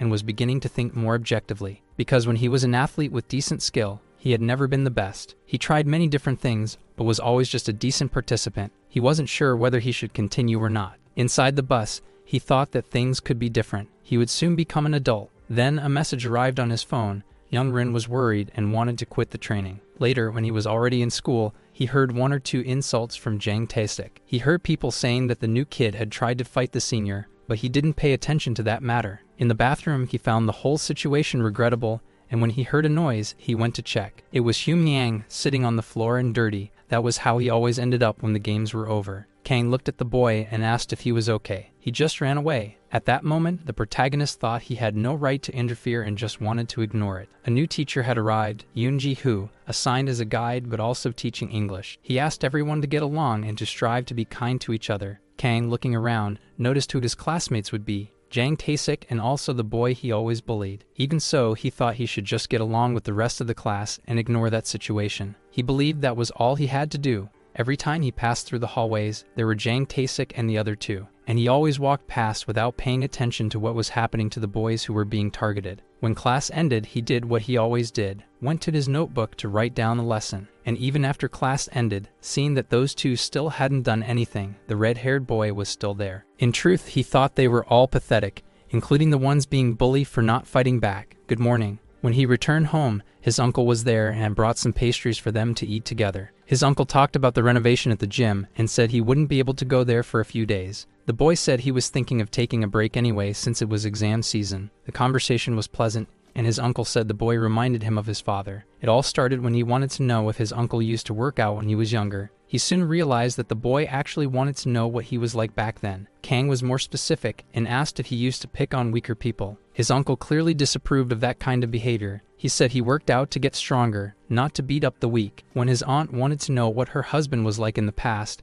his uncle replied that he was calm and studious. Then his uncle explained that real men didn't show off their strength or hit weaker people. He asked if there were people like that at his school. The boy said there were many like that. He said that the bullies were annoying, but the beaten-up boys also seemed pathetic. His uncle wanted to know if they had been in the same class since the first year and what their names were. His nephew thought for a moment, then remembered their names. The skinny one with glasses was Kim Hyumyang, and the other one was Jo Go Hyun. His uncle continued asking if he had seen his classmates every day for almost 2 years. When he learned that his nephew had done nothing, he said he was no longer welcome at the gym. Not only that, but he also wanted him to stop working out. He hated the fact that his own nephew was like that. Maybe he didn't hit the weak, but he also didn't defend them and just stood by. Kang, not knowing what to say, remained silent, as his uncle's words made him reflect. The next day, on his way to school on the bus, he thought about what his uncle had said. He heard the next stop being announced and noticed an elderly woman getting on. He promptly offered her his seat. But Hyumyang, who was closer to her, offered his seat instead. She thanked him and said he was a good boy. Kang noticed that despite everything, he was cheerful, unlike how he was at school. He seemed sad and worried. Even so, on the way, he saw some ants and got all excited watching them. He also got thrilled when he saw a car of the model he liked. Kang didn't understand. Even though he was a victim, he seemed quite happy with his life. But he wasn't surprised that he changed the moment he stepped into school. He thought it must be hell. While he was distracted, young Ren took advantage of his lowered guard and landed a punch on his stomach. Then, as if nothing had happened, she asked if she had all the materials she needed. While they were talking, the teacher appeared in the background, always observing their behavior. Hyumyang hurried to take the lunch he had bought to Jang Taesik so that he wouldn't get beaten that day. Kang heard when the boy handed over the lunch and was harshly scolded for being a little late. At the end of the day, as always, they kept bothering the boy. They always wanted more money. That day he couldn't just walk past as he always did. His conscience was weighed down by his uncle's words. He still remembered him saying that it was to protect those he loved, his friends, his family, and others. So this time, he decided to step in and ask them to stop and leave Hyumyang alone. Even just saying that, it felt good to break the silence that had weighed on his heart. He had managed to get their attention. Jang Taesik, making fun of him, asked if the model student had decided to rebel, and he tried to hit him with an egg, saying that he would be his new slave. The protagonist easily dodged and let the troublemaker fall to the ground on his own. Kang looked at the boy and asked if he knew who he was. He said yes, that they had been in the same class for 2 years. He said that was correct, and that should be enough. After that, he sighed deeply. He explained that Hyumyang wanted to protect him, but the red-haired boy, upon falling to the ground, had hurt his face. He got up with a wooden stick, enraged, looking to strike the one who had injured his face. However, the protagonist dodged all his attacks and even countered some. Taesik ended up taking a few hits, yet still came back to fight again. He told Kang he didn't know he was cosplaying as a nerd and asked if he had tried that somewhere else. He kept trying to attack, even though his strikes were useless, as they were all dodged or blocked. As a last resort, he retaliated, trying to discourage Jang Taesik from challenging him. However, the red-haired boy kept insulting him with curses and taunts, also saying that none of it hurt. That made the protagonist lose his patience. But when he was about to punch him in the face, he changed his mind. He only lightly hit his shoulder and then gave gentle slaps to the red-haired boy's face. He remarked how lucky he was, because if he had hit his face, he would have been knocked out. He explained that he had done that on purpose, only out of consideration for him. With a serious tone, he asked him not to fight with others. He also told him that he wouldn't even be able to lay a finger on him. He asked Hyumyang to get up because they were going back together. After that, he looked back and told Jang Taesik that he would forget what happened that day, and that he could continue being the class leader, but he shouldn't bother other people. That way, he wouldn't need to pay attention to him again. Jang Taesik, hearing all this, didn't seem to agree. Kang said that he had noticed Hyumyang took the same bus, so they should go to school together. The desire for revenge was clear in Jang Tae-sik's eyes. Sooner or later, things were going to get worse. However, Kang Yin thought that was enough. He believed it would all end there. He walked happily with his friend Young Rin, who was upset, saying that he had a rock in place of a brain. His friend encouraged her to stay because she was the reason he was there. As they were talking, his name was called. Young Rin asked if they were his friends. He said no and asked the red-haired boy how he knew that the cram school he attended was there, and they went somewhere else to settle the issue between them. This time, the red-haired boy wasn't alone. He had 3 friends, and the 4 of them called themselves the 4 Celestial Kings. One of them, wearing a mask, commented that he had heard that Kang had fought with the Celestial King Knife Fist. That same masked guy spoke to a chubby boy with glasses, calling him Quick Shot, and told him to keep an eye on the girl. Now he was satisfied. He also had a cool nickname. They should call him Quick Shot. And he started talking to Young Rin, saying that she shouldn't like someone like Kang. She looked at the boy and said he should go help his friends instead. When Quick Shot turned to look, one of them was already on the ground. The red-haired boy, angry, said that they couldn't let their guard down against him for a second. It would be better if they all attacked together. Kang, turning his blazer into a makeshift glove, warned that he wouldn't let him get away like last time. Jang Tae-sik was furious and wanted his revenge. He urged everyone to rush at Kang, but Kang was obviously faster than them and managed to land several hits without taking a single one. Jang Tae-sik was the last one standing, but even he didn't escape the consequences. When the protagonist raised his leg to deliver a kick, his friend shouted, stopping him from doing it. She began scolding him, asking if he was crazy, if he was really going to kick them. Quick Shot, trying to act like the leader, ordered the others to get up and stop crying because he already had a hostage. Young Rin, who had just scolded Kang, saying that he couldn't kick them, lost her patience. She ended up kicking Quick Shot directly after he touched her shoulder, and the boy, full of regret, collapsed on the ground. And finally, they were all defeated, and the 2 of them left. Kang still questioned why only she was allowed to kick. She wanted to know what kind of things he had been doing at school to get into conflicts like that. After that incident, there were a few more like it, but they were the protagonist's fault. Even though he didn't want any problems that could spiral out of control, he believed he should have let the guy land a few hits and then give up. As he was thinking this, someone placed a hand on his shoulder and said they needed to talk. Then Kang Moon-chan appeared, but he didn't know who he was either. However, he told Kang they needed to talk and asked him to come with them and stay quiet. When they reached the rooftop, he realized what it was about. It was the red-haired guy again. This time, there were more people with him besides the 2 who had been following Kang. And from that day on, a hellish year would begin, but memories from another time were interrupted. When Wang, talking to him, started splashing some water on him, he said Kang hadn't even trained hard enough to be tired and told him to get up. Kang was pushing a car tire back and forth while the boss was counting. He had to lift the tire multiple times to block any blows aimed at his face. Meanwhile, Wang held a bat, trying to strike to make the training more effective. Afterward, Kang had to keep the tire low to protect himself. In the end, he was using it as a shield. At Ingan School, Moon-chan was lost in thought until he remembered something and shared it with the leader. He asked if he remembered when he talked about the guy who tried to stop them when they raided the shelter. He explained that the guy was the one Jang Tae-sik had asked them to take care of. His face had changed, but it was him. The leader wanted to know why he had only shown up now after everything that had happened between them. He found it strange that Kang Yin had woken up after being in a coma for over 6 months. The long-haired guy asked if the boss remembered when he had asked them to stay quiet at the cafe. Yang Sung-chun remembered that time fondly because he really wished they had done that. He recalled, while sitting in a cafe with friends, that after high school, they wouldn't be able to do the same things they had done in middle school. Maybe they would have to behave a little and actually study. The long-haired friend agreed, saying that acting like delinquents at school was starting to get boring. Yang Sung-chun even managed it for a while. He was starting to get used to being a normal student. Yang Tong-chun almost got what he wanted. His plan was to stay home and study, however, he started being chased, and he decided he wouldn't play nice. He gathered his crew and decided to take over the school. He set up a meeting with the seniors who had bullied him before. It was already nighttime. They arrived on motorcycles, making jokes and inappropriate comments. There were 3 of them, and as seniors, they thought they were kings of the place. The platinum-haired boss knew that messing with the seniors wasn't worth it, but he still wanted to confirm, so he asked one last time if they would leave them alone. The seniors thought they could teach him a lesson. Even while being insulted, the boss kept his head down, saying he was just thinking. But all of a sudden, he decided to act. He was very good at fighting. It wasn't for nothing that he had ruled middle school. He didn't feel the slightest bit sorry for the seniors who had bullied him when all he wanted was to be a normal student. After putting them in their place, he said that he was one of the top seniors, and even so, he hadn't been able to stay silent. The other 2, when they saw their senior on the ground, knew they had to do something. They couldn't just let it go. The one who settled it was the second in command, the long-haired guy, who decided to teach them a lesson with a well-placed kick. The platinum-haired boss told them they had only 1 hour to pick up the phone and make the call. Yang Tong-chun, the platinum-haired boss, after that day, cleaned out the school and took over in just 1 month.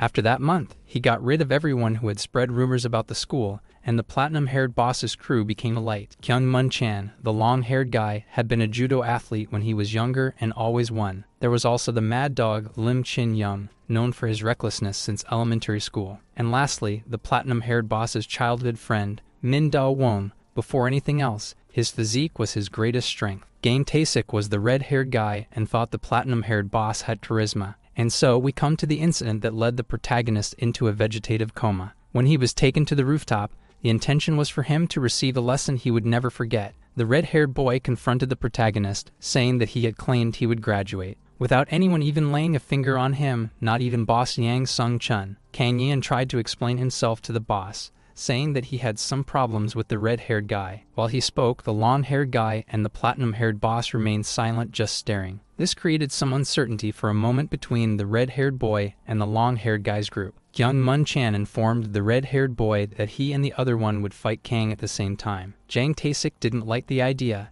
and the protagonist even less. The long-haired boy asked what the boss thought. The boss agreed, so they should start fighting before the count reached 3. Going back to the time after the invasion of unknown beings, Soja had his favorite toy. Now the head of security, Wang Chong, had already become friends with Soja and was handing him tennis balls to carry. The young man, excited, said there were many things in the warehouse. It was a gym where they held events. The head of security got angry after seeing him with all that junk, saying that he should be training, because he was only supposed to fetch the tennis balls. Then he said he would demonstrate and called Rovachevsky to show how it was done. As soon as the ball was thrown, the dog ran as fast as he could to catch it, and that was all the protagonist had to do. However, he said he wouldn't do it under any circumstances. Wang said that if he didn't like it, he could just give up. He said he would do it but thought it was pointless. Then the head of security grabbed a baseball bat and threw the tennis ball as high as he could. He then informed him that the ball had likely landed on the other side of the street in an elementary school. It should be in the playground. He told him he had 3 minutes to retrieve it. Upon hearing that, the protagonist dashed off, so fast that he wasn't thinking about anything else, just retrieving the ball. He was already exhausted and still not getting close. He searched for the ball and found it near a tree. Satisfied, he picked it up and ran back. The boss was already irritated because he had taken 20 minutes to do it. He tried to explain, saying the playground was big. However, the boss threw another ball and told him to fetch it in 3 minutes. He ran off again,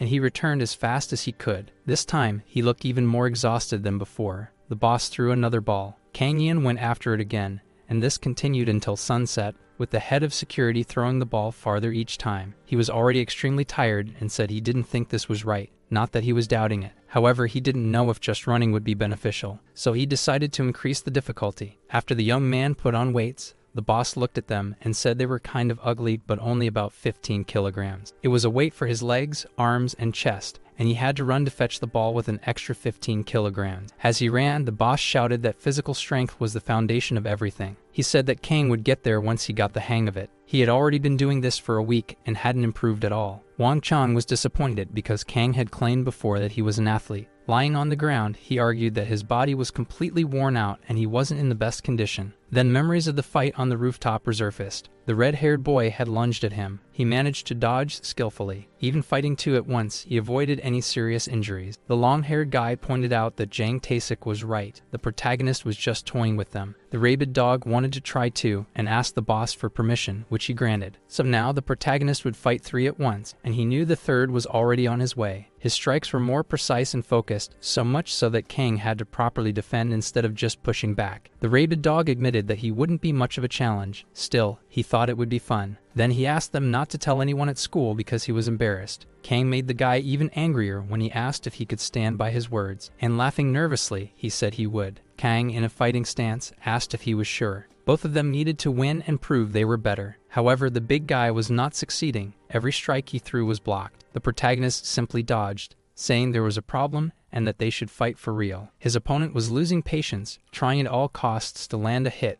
but failing every time. At one moment he almost got hit. It was a very close call. Kang didn't seem to know when to stop, so he kept provoking the group. He wanted the guy to repeat the words he had said before and stick to them. However, he said it would be better if he wrote them down, so he could treat him properly. The opponent told him to watch carefully, very carefully. Kang started staring at him. Then he threw a punch at the face of the mad dog, who, annoyed, told the guy to control his strength. He said this had to be settled because things couldn't stay like that. Upset, he couldn't believe what was happening. However, the protagonist continued to strike his face as if it were a punching bag for practice. It was no wonder he had that nickname. No matter how much he got hit, he only seemed to get crazier. Kang kept escalating the fight, blow after blow, until he went too far and drove the mad dog into a rage. The mad dog lunged at him, trying to grab him by the legs. The move he pulled off was unbelievable. Now it seemed irreversible. There was no way to control all that fury, and he charged at the protagonist again. He tried throwing a series of attacks, but all were blocked. He shouted for Kang to fight back. Kang threw himself at the much larger man,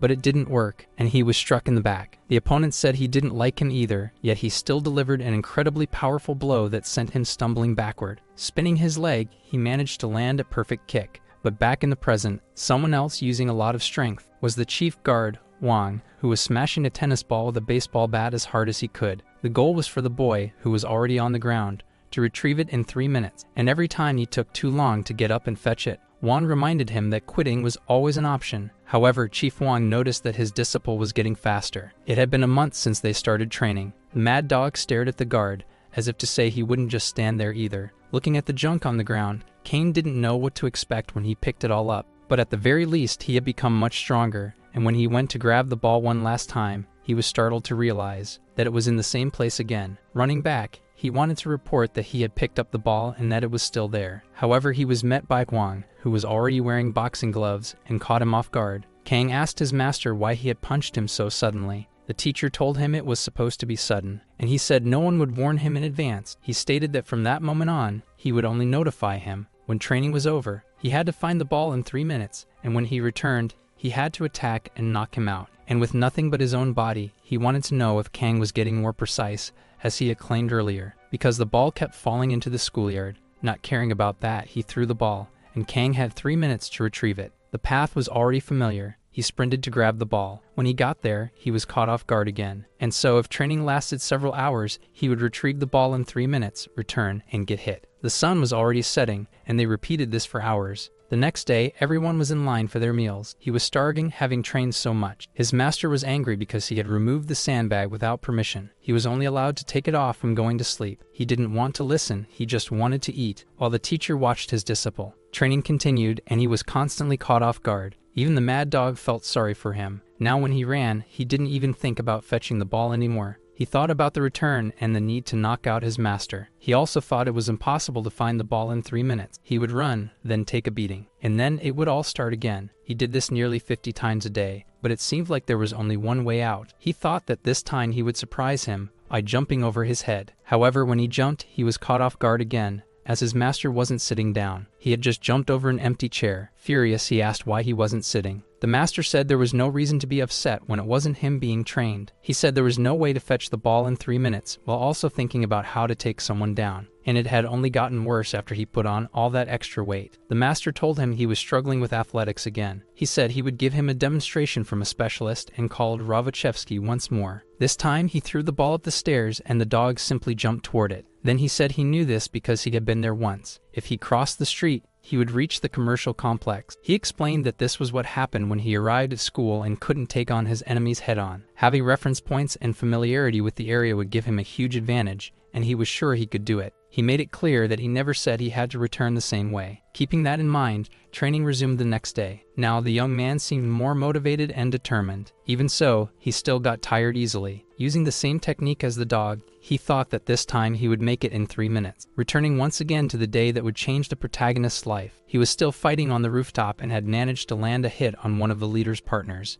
Visibly, one of the 3 trusted allies was losing the fight, and things were taking a difficult turn. And the rabid dog, getting beaten more and more, in the end, couldn't keep his word. After taking a kick to the face, looking up and laughing loudly, he shouted that he had blocked it. But he earned the protagonist's respect, who thought he was a really tough guy. However, another person joined the fight. It was the long-haired guy, and he nearly hit Kang. Now Kang had to pay twice as much attention because fighting Moon Chan wouldn't be easy. He announced that he would take his friend's place since he was already bleeding from the nose. Kang, staring at his opponent, said it would be the same for him. no accusations, and no telling anyone. At first, Kang attempted a sequence of punches, but all were blocked. Both had great speed, as they were excellent fighters. However, Kang was knocked to the ground once again. Moon Chan, the long-haired guy, wasn't easy to deal with, and seeing this, Kang took off his jacket. He did the same, thinking it was a great idea. The long-haired guy said that he was a rising star. In judo when he was younger, Kang decided to take off his shirt as well. Their boss watched the guy taking off his shirt and didn't understand what was going on. Then, after that, he started moving in a way that left everyone around surprised and embarrassed. But back to the ruined city, where the protagonist had to fetch the ball. He thought he was clearly getting faster and also luckier in finding the ball. The problem was getting back to the shelter. He needed a shorter route than just retracing his steps.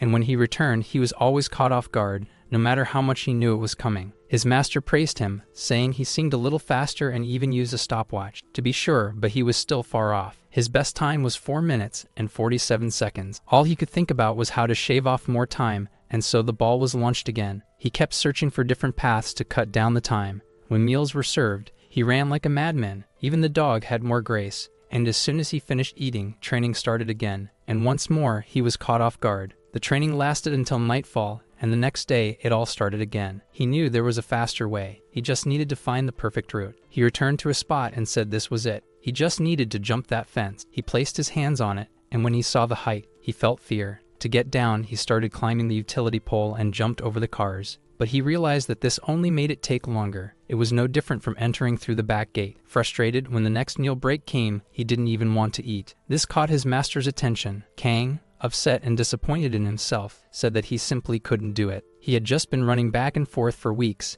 and had no idea how to get back in 3 minutes. He knew he needed to use shortcuts, but he found it difficult to do so while still making it on time. He also admitted that the sandbag training had made him stronger since he started using them. Then he placed his hand under the sandbag, squeezed it, and confirmed that he had indeed gotten stronger. Then he commented that the boy was just skin and bones, with no muscle for anything. Kang argued that he wasn't trying to brag, but he really had been very strong and muscular before. Wan Chan told him that the body could remember things just like the brain. The rule was simple. Take the ball in 3 minutes, and he could use any route he wanted. Even so, he was frustrated because he couldn't do it. He asked what had made him practice different sports, what motivated him. Maybe he would have chosen to study from the start. However, in the real world, true power was in the name. He explained that a person's name determined how much power and influence they would have. It was just another annoying rule, the rules of the world's game. He knew he was right when he thought back to the day everything ended for him. He was fighting on the rooftop when a teacher arrived and said that fighting was forbidden there and that they shouldn't be in that place. And, as promised, no one said anything about who started it or what had happened. However, none of them were punished, only he had to keep cleaning the drinking fountains. That was because they had someone in their group with influence, and that guy was the one whose name had power. After remembering that day, he returned to listening to Chief Wang and his advice. Wan told him that the opportunity he didn't have before, he had now, so he shouldn't complain and should just work hard. He just listened to his master's words and didn't give his opinion. Upset, he thought that he had never in his life had strong enough determination, but he wanted to save his friends, and when he said he wanted revenge on those guys, he was furious. Even though he was internally fighting with himself, doubting whether the training would work, he decided to continue. And the next day, he went after the ball again. He thought he should just jump. It was just a fence. Then he thought that if he were as strong as before and didn't have to use those sandbags, he got rid of most of them and reached the place, but it was empty. He found it strange. Neither the master nor the mad dog was there, but he felt confident. Yet once again, he was caught off guard. He said that he understood now that he was determined and that he wasn't going to cheat to win. Wang thought he wasn't feeling well, but he said he could throw the ball. He was ready. He didn't have much to lose. He had almost died once and now was living again. But if he were as strong as before, and if he didn't have that sandbag, those weren't real thoughts. They were just excuses. None of that truly stopped him from doing what he had to do. He needed to jump, and he was going to do it. So he leaped from one side, expecting to land on the other. He runs toward the place where his boss is to deliver the ball. At that moment, he trips and falls, but the boss notices that he arrived in 3 minutes and 45 seconds. So the boss asks if he is giving up on the task he was given. Thus, the protagonist gets up, looks the boss in the eyes with a serious expression, leaving both the boss and the dog confused. Holding up the tennis ball, he asks if this is good enough. The boss questions what happened to his leg for it to be so injured. With that, our hero ignores the topic and asks to be taught how to fight already. The surrounding scene is displayed again. The protagonist is shown having his leg bandaged while saying he had been suspicious of the old man since all he had trained was endurance. He says that the boss never intended to teach him anything beyond that, so Kang Yin argues that the boss promised to teach him how to fight. In response, the boss says that he knows, but it is becoming increasingly difficult. He continues explaining that he never imagined he would risk his life to this extent and considers it reckless. Despite everything, the protagonist apologizes and says that the boss is the only person he can trust. The boss reveals that the original plan was to make him give up on training but acknowledges his determination, even if it is reckless. The protagonist comments that, although the training methods are strange, they are highly effective. He had never undergone training that improved his endurance so quickly. Thus, the boss responds that the human body adapts when pushed beyond its limits. If this is repeated several times, he will become stronger. The protagonist assures that he will never give up and asks how long he should wear the sandbag. He mentions that every time he throws a punch, it feels like he is flying. Then the boss tells him to wear the sandbag even while sleeping. With that, the protagonist praises the sand training and asks if the boss has ever gone through something similar. The boss denies it, asking why he would train that way. Perplexed, the protagonist questions how the boss can put him through this without having done it himself. So the boss mentions that he knows the technique because he saw it in Dragon Ball Z. While wrapping the bandages, Whnen comments that the reference is old to him, but explains that it comes from a famous manga. The boss jokes that it would be better if he had a turtle shell to train him, but he couldn't find one. During their conversation, they discuss the need to stand guard for 10 days. The boss promises to replace the extras, but they insist that it's fine and feel bad about leaving Captain Whnen and the protagonist alone. The extras say their goodbyes while the protagonist trains again. He gets injured daily but is praised for his recovery. When he asks the boss if everyone knows he is training, the boss confirms, mentioning that he wasn't able to return to the bus. In the scene, the boss tells him to clean things up quickly. Curious, our hero questions how the boss managed to reach the 3-minute time by himself, and the boss responds that he simply imagined it was possible. With that, the protagonist comments that he was already aware of the challenges but questions if the task can truly be done. The boss challenges him to throw the tennis ball, and the protagonist accepts, throwing it with force. As the boss walks toward a bicycle, the protagonist complains that this isn't allowed. The boss states that there is nothing in the rules against it. Thus, the scene shifts to the school, where someone asks if he really managed to defeat an opponent. The members of a gang discuss the protagonist's strength and previous fights. They mention that he is not the same as before, but there are still uncertainties about his current state. The blonde-haired gang leader recalls past events while questioning the red-haired guy's loyalty. He orders that information be gathered about the protagonist and that someone be sent to escort the area. Back at the place where the protagonist and the boss are guarding, the two sit in silence, warmed by a fireplace. The protagonist asks if he should continue like this, and the boss confirms. While the protagonist exercises, the boss advises him to rest. He refuses and promises to give his best. Then the boss insists that he should not lose focus, but the protagonist continues training, intrigued by the bubble wrap the boss is using. The boss explains that he is making a cushion but emphasizes that he must train with a life or death mindset. However, it would be a problem if he actually died. He comments that even the smallest effort is still useful. The stage of training is shown again, with both of them carrying supplies and the boss using a flashlight. He warns that the training might end in a week, but questions whether the protagonist wants to continue. The protagonist responds that he does and asks where they will stay. The boss reveals a time chamber, explaining that it is a place used by strong people to evolve quickly. He provides enough food and locks the place. The boss explains that there is no day or night in there, and the only way out is by stealing the key. He warns that he will enter with the intention of killing him, and once the door closes, the fight will begin. The protagonist will have two options: defeat the boss or give up. As the rain falls over the stadium, the external environment and the ruins of the city are shown, reflecting the earthquake's impact. In the city, people walk through the wreckage, discussing the protagonist's whereabouts. The red-haired one comments that he took the first bus to escape the city. Meanwhile, the blonde boss reflects on the protagonist's disappearance. The shelter assistant announces the transport and encourages everyone to board safely. She bids farewell to the protagonist, wishing him to take good care of himself. The boss asks if he is sure about continuing, and the protagonist responds affirmatively. The boss emphasizes that what he is doing is dangerous and that there is still time to back out. Even so, the protagonist remains firm, and the boss wishes him good luck, showing his concern. The two continue their conversation about whether the protagonist should go to the place he intends to or not. The protagonist asks about the letter he gave the boss yesterday. The boss in turn responds that he placed it on the transport bus, while the young man thanks him and expresses gratitude for everything the boss has done so far. The protagonist begins to leave the place, but the boss calls out to him and says he will give him 3 days to return. This makes the young man happy to hear. At this moment, it is shown what he told his parents. They hear that he is fine and that he is a little late because he needs to check something first. Grabbing his bicycle, he heads toward the place he intends to go. The narration continues, revealing what he wrote in the letter,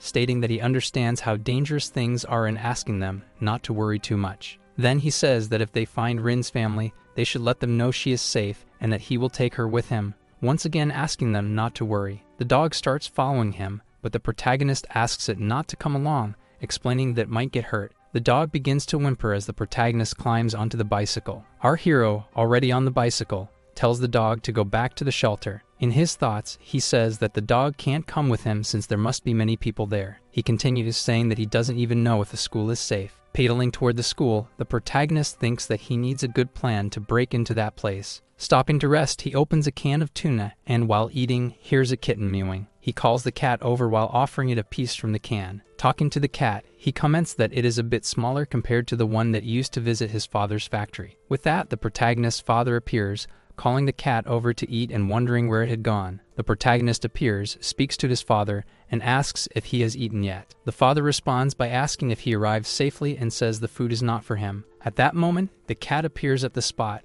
and the protagonist's father asks where it came from. The hero asks the same question, and the father replies that more cats show up there. Thus, the protagonist wonders why the cat has the same name as him. The father responds that it just happened naturally, and the protagonist asks if he likes cats. The father replies that he doesn't. Then the father says that the protagonist came there to earn money during the holidays and tells him to hurry up and change, warning that even though he is the boss's son, there will be no special treatment. In his thoughts, he says he is happy because his family left that place. He says goodbye and says, "See you soon." Returning to his bicycle, he climbs on again and starts pedaling, leaving the can of food for the kitten. While the cat is eating, it notices something strange and gets scared by the people appearing there, quickly fleeing the scene. These people take the cat's food can. Then once again, the ruins of the city are shown. The protagonist rides over a broken bridge, sees the hole in it, and turns back. He remembers the conversation he had with the assistant at the place and asks if she is sure. She responds that she is and that those things were not made by humans. Once again, she explains that on that day, capsules fell from the sky like rockets, and from within them, branched monsters emerged, threatening people. The protagonist comments that he has never seen those monsters out there, and she says she is not sure if they are still around or if they have already left. He pedals quickly and states that regardless of whether they are enemies or monsters, here he goes. In his thoughts, the protagonist says that he does not know how long it will take to get into the school, but the people inside need food. The elderly people who help the protagonist are sitting and eating. The old man, the husband of the woman, says that he needs to return to the Philosophy Academy now. Thus, the elderly people comment that the robbers were extremely harsh, which is why they decided to divide the food supplies. The old woman asks them to forget about it, but the protagonist continues pedaling toward the school, stating that he needs to go to the Philosophy Academy first. At that moment, he spots a child sitting on a wall. He stops and realizes that it is a little girl. She quickly climbs down from the wall, and the protagonist says hello, apologizes, and states that he did not mean to scare her. He asks if she is alone, if that is her home, and perhaps where her parents are. The protagonist, realizing that the child is not going to speak, begins to think of something. So he makes a hand shadow in the shape of an animal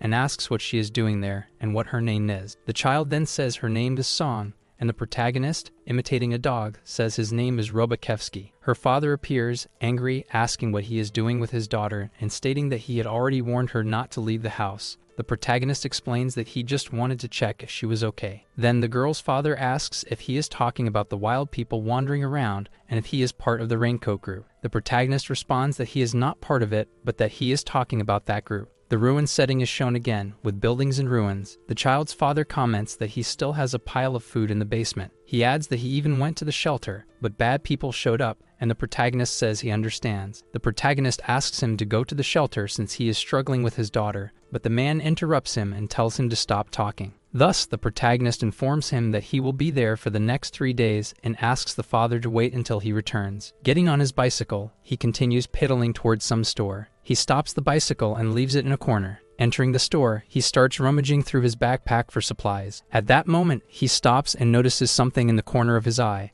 What he sees is a crowbar leaning against a shelf. He thinks about taking it, but does not. Instead, he gets back on his bicycle and continues pedaling. Once again, he stops when he hears a noise coming from behind and returns to the child's house. Thus, he climbs onto a car and leaves food for the father and child inside the house. After that, he gets back on his bicycle and starts pedaling, but hears another noise. He calls out to the child, but a person wearing a raincoat appears, holding a crowbar. The protagonist is struck and falls to the ground. The three men, who seem hostile, comment that the protagonist was lucky and that he probably has more food. One of them says that if he tells the truth, they might let him go. When they least expect it, the protagonist lands a kick to one of the men's chest. Another, holding a wrench, asks what he is doing. The protagonist looks at him with a fierce gaze, climbs onto a car, and performs a backflip, striking another man. The third, wielding a crowbar, asks who he is. The protagonist says that no matter how the world is, a child should not be tormented by adults, and that this is not right. The man in the green raincoat approaches the protagonist, holding the crowbar, and calls him a son of a bitch bastard. The protagonist, in turn, jumps off the car. Then he lands another kick straight into the chest of the last remaining opponent. The three of them are now on top of the car, groaning in pain. Meanwhile, the protagonist says that he is fighting three people, but despite everything, he does not feel like he is going to lose. The three henchmen keep questioning why he cares about the people inside that house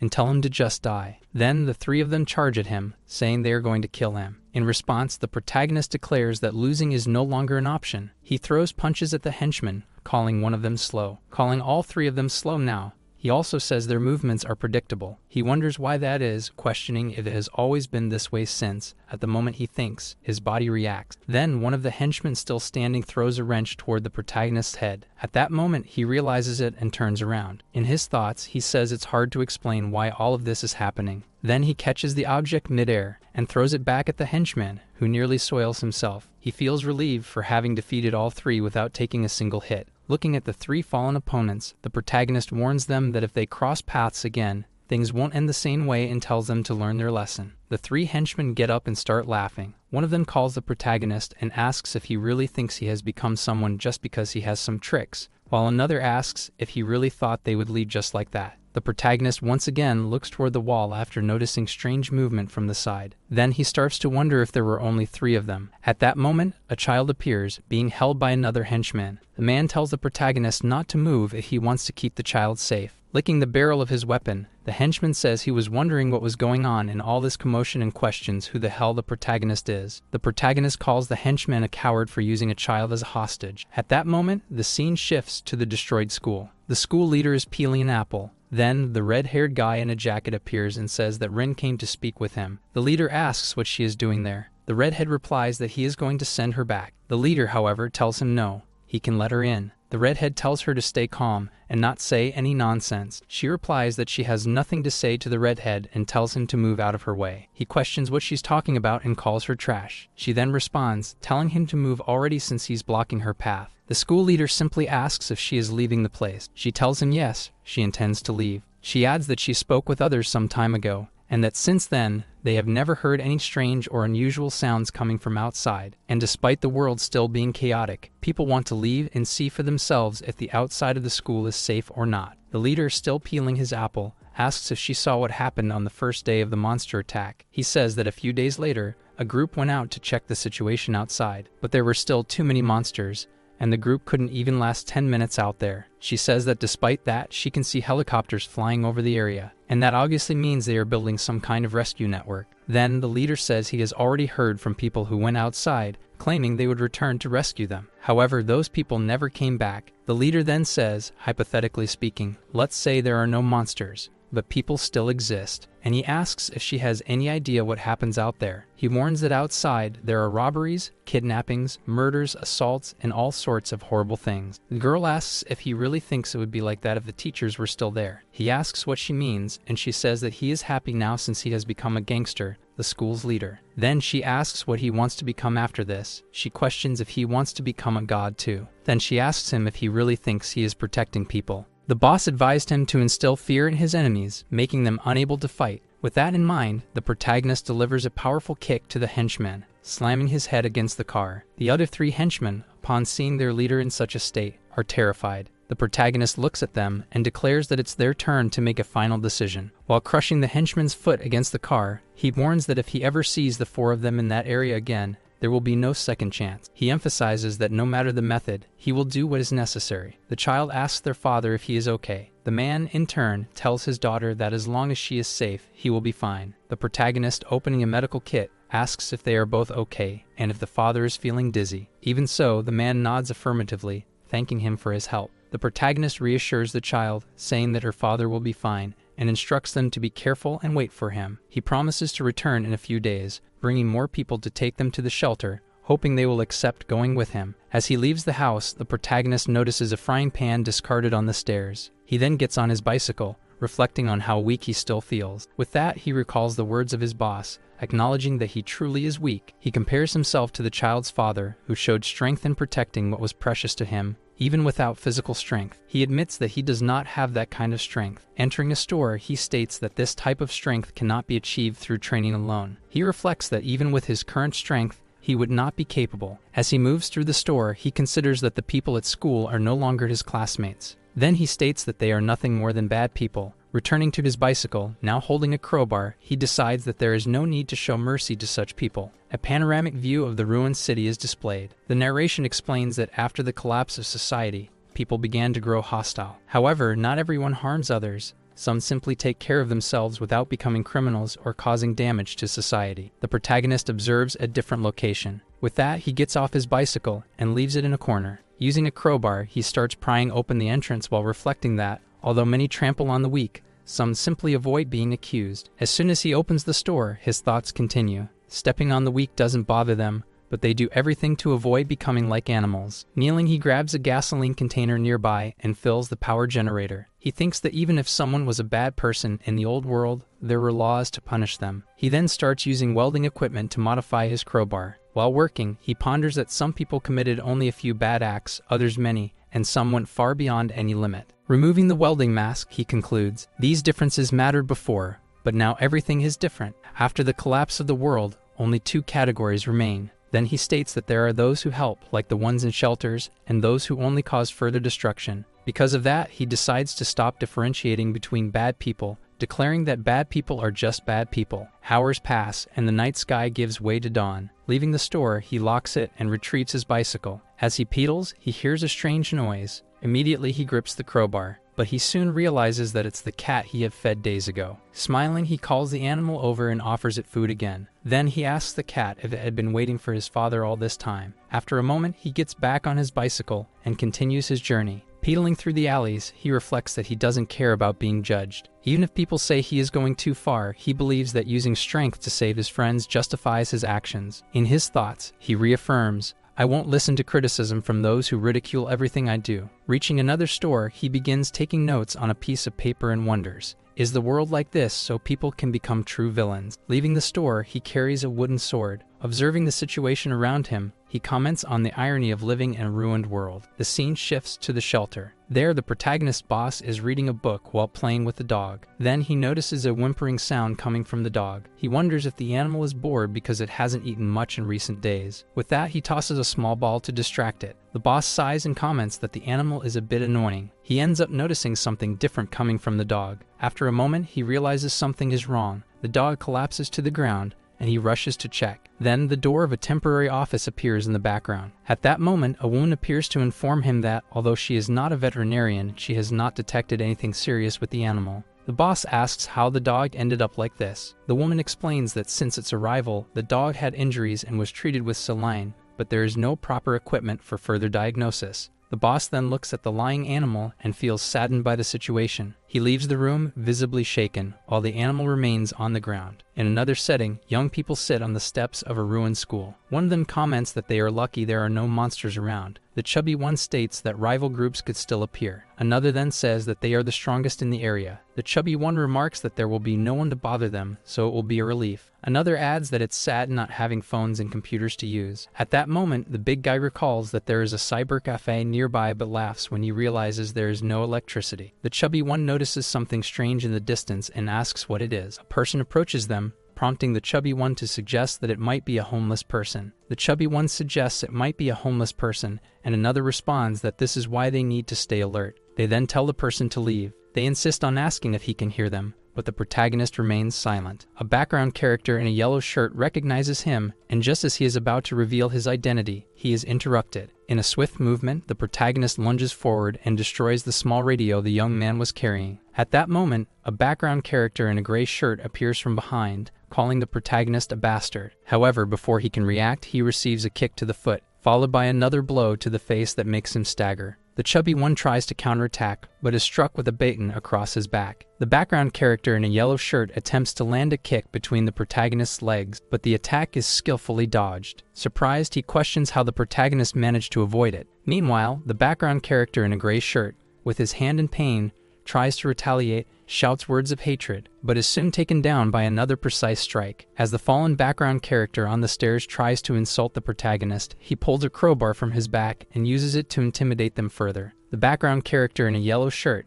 now in shock, watches as the threatening object is brandished beside his head. He then begins to beg for help, calling the protagonist a beast and pleading for someone to save him. With an intimidating gaze, the protagonist demands to know where the other people living in the school are. At that moment, the scene shifts to a window in the school building. Inside, the group's leader sits on a bed, holding a gun, appearing focused. He soon notices something strange outside. Intrigued, the leader stands up and looks toward the source of the noise, wondering if it is the protagonist. At the same time, the school wall appears, and the silhouette of a crowbar begins to be displayed, indicating someone's presence climbing. The protagonist emerges at the top of the wall, using the crowbar for support. Realizing the intrusion, the leader grabs his jacket and rushes toward the intruder. The protagonist, determined, repositions the crowbar, ready for the next confrontation. At that moment, a view of the school is shown. Then, the red-haired guy in a jacket is also shown sleeping. Suddenly, he wakes up groggy from exhaustion. When he sees who is there, he calls out to the gang leader and asks what he is doing in that place. The gang leader then asks him to listen. The red-haired guy asks what the gang leader is talking about. Then, the gang leader responds that 30 minutes have passed, and it is not normal for everything to be so silent. The gang leader repeats that their current situation is strangely bad. The red-haired guy replies that he is not sure what he means, but that he definitely felt the protagonist arrive at the school. The leader asks where. Listening to everything the leader is saying, the red-haired guy acknowledges that the bastard is causing trouble but asks him not to worry about it. Then, the red-haired guy hears the boss saying that he wants him to gather the other subordinates and go after the protagonist, bringing him back. The leader then repeats once more, "Find the protagonist and bring him to me." Rin's friend, a girl, wakes up and asks what she is planning. Then Rin says she spoke with the school leader about leaving that place. Rin responds that, as both of them thought, they won't let them leave the school so easily. The girl replies that it must be because it's dangerous. The young Rin stands up after packing her things and tells the girl to listen carefully since she is leaving that place today. She assures her not to worry. The protagonist's girlfriend, leaving the area, says that outside doesn't seem so dangerous and that there's a possibility of rescue. The red-haired guy, putting on his jacket, complains that he was sleeping very well when suddenly Kang Lee showed up. Then he appears waking up Lee Jin-soo. The red-haired guy kicks Lee Jin's bed, who was still sleeping, and tells him to wake up. Lee Jin replies that he has guard duty tomorrow. The red-haired guy says that he was also woken up, so that's what happens. Lee goes to wake up the rest of the people, while the red-haired guy calls the other extras through the radio and asks if anything has happened. Then, the red-haired guy switches the call and starts talking to the people watching the back area, where the stairs are, asking if anything happened. He begins to shout, demanding that the people there report and asking if they can hear him. At that moment, the three people guarding the outside area are shown, tied up on the stairs. The protagonist, hiding behind a bush, wonders how many there are at once. He notes that the door is locked, there are no alleys, and no emergency stairs there. Therefore, the protagonist, who has a radio, now hears the red-haired guy in the jacket talking to those guarding the stairs and asking if they can hear him. The protagonist simply observes and listens to the entire situation. Then, the protagonist packs his things to enter the school and analyzes that there are no windows, the storage room is impossible to get into, and he questions the number of flashlights. Tying a knot in the rope, he says that maybe there is an entrance in the basement corridor of the academy. An extra, going down the stairs, asks why the guy who was sitting turned on the radio. The guy who was sitting stands up and says that he needs someone to take his place so he can go to the bathroom. The other guy replies that there's no need to call someone for that. The extra then starts yawning, feeling tired. That's when he notices someone approaching. That person is the protagonist's girlfriend, who suddenly starts running up. Holding a wooden stick, he begins calling her a bastard. Then she lands a powerful kick on the extra's chest, sending him flying. She grabs the radio that was on the chair. The extra calls her a bitch and orders her to stay put and not move. She then turns around, looking at him in a terrifying way, While kicking the guy's head, she repeats that she won't be trapped in that place. At that moment, she starts going down the stairs after defeating the cowardly extra. Then the scene shifts to where the protagonist is. He sees two people walking normally while patrolling the area. He sneaks past them without being noticed. The red-haired guy then appears, and for some reason, he is furious. He reaches the stairs and sees the state of the three people who were guarding the area. All three are defeated and tied up on the staircase. The red-haired guy, in shock, wonders if the protagonist is there, and asks where he is hiding. The other extras guarding the school area show up, calling for reinforcements. The red-haired guy in the jacket, seeing people arriving, asks if that's all they could gather. An extra then asks if he wants them to wake up the others, like Kim Ju-chang and Choi Yun. The red-haired guy responds no, that he alone is enough to handle this situation. Then he orders everyone to follow. The red-haired guy questions the extras guarding the entrance. He asks if they saw anyone pass through there. The extras reply no. Again, the extras respond that they haven't seen anyone, and they ask if something is wrong. The extras continue asking what's going on with Ta. Then, he orders them to be silent and stay quiet for a few minutes. The red-haired guy then asks the extra beside him if he can hear any kind of noise. The extra replies that maybe he sees something from up there. The red-haired guy then warns that there is an uninvited person in the area, and orders them to go and kill that person. The protagonist then throws a screwdriver toward the stair railing, making a very loud noise, and everyone listens in that place. At that moment, it is shown that he threw 3 screwdrivers onto the staircase railing. He wonders if people will come to that spot. The protagonist then asks if 5 people would be enough to start. Someone in the background starts shouting that they heard a sound coming from above. The protagonist remains mostly silent and simply puts the screwdrivers back into his bag. Suddenly, the red-haired gang appears at the scene.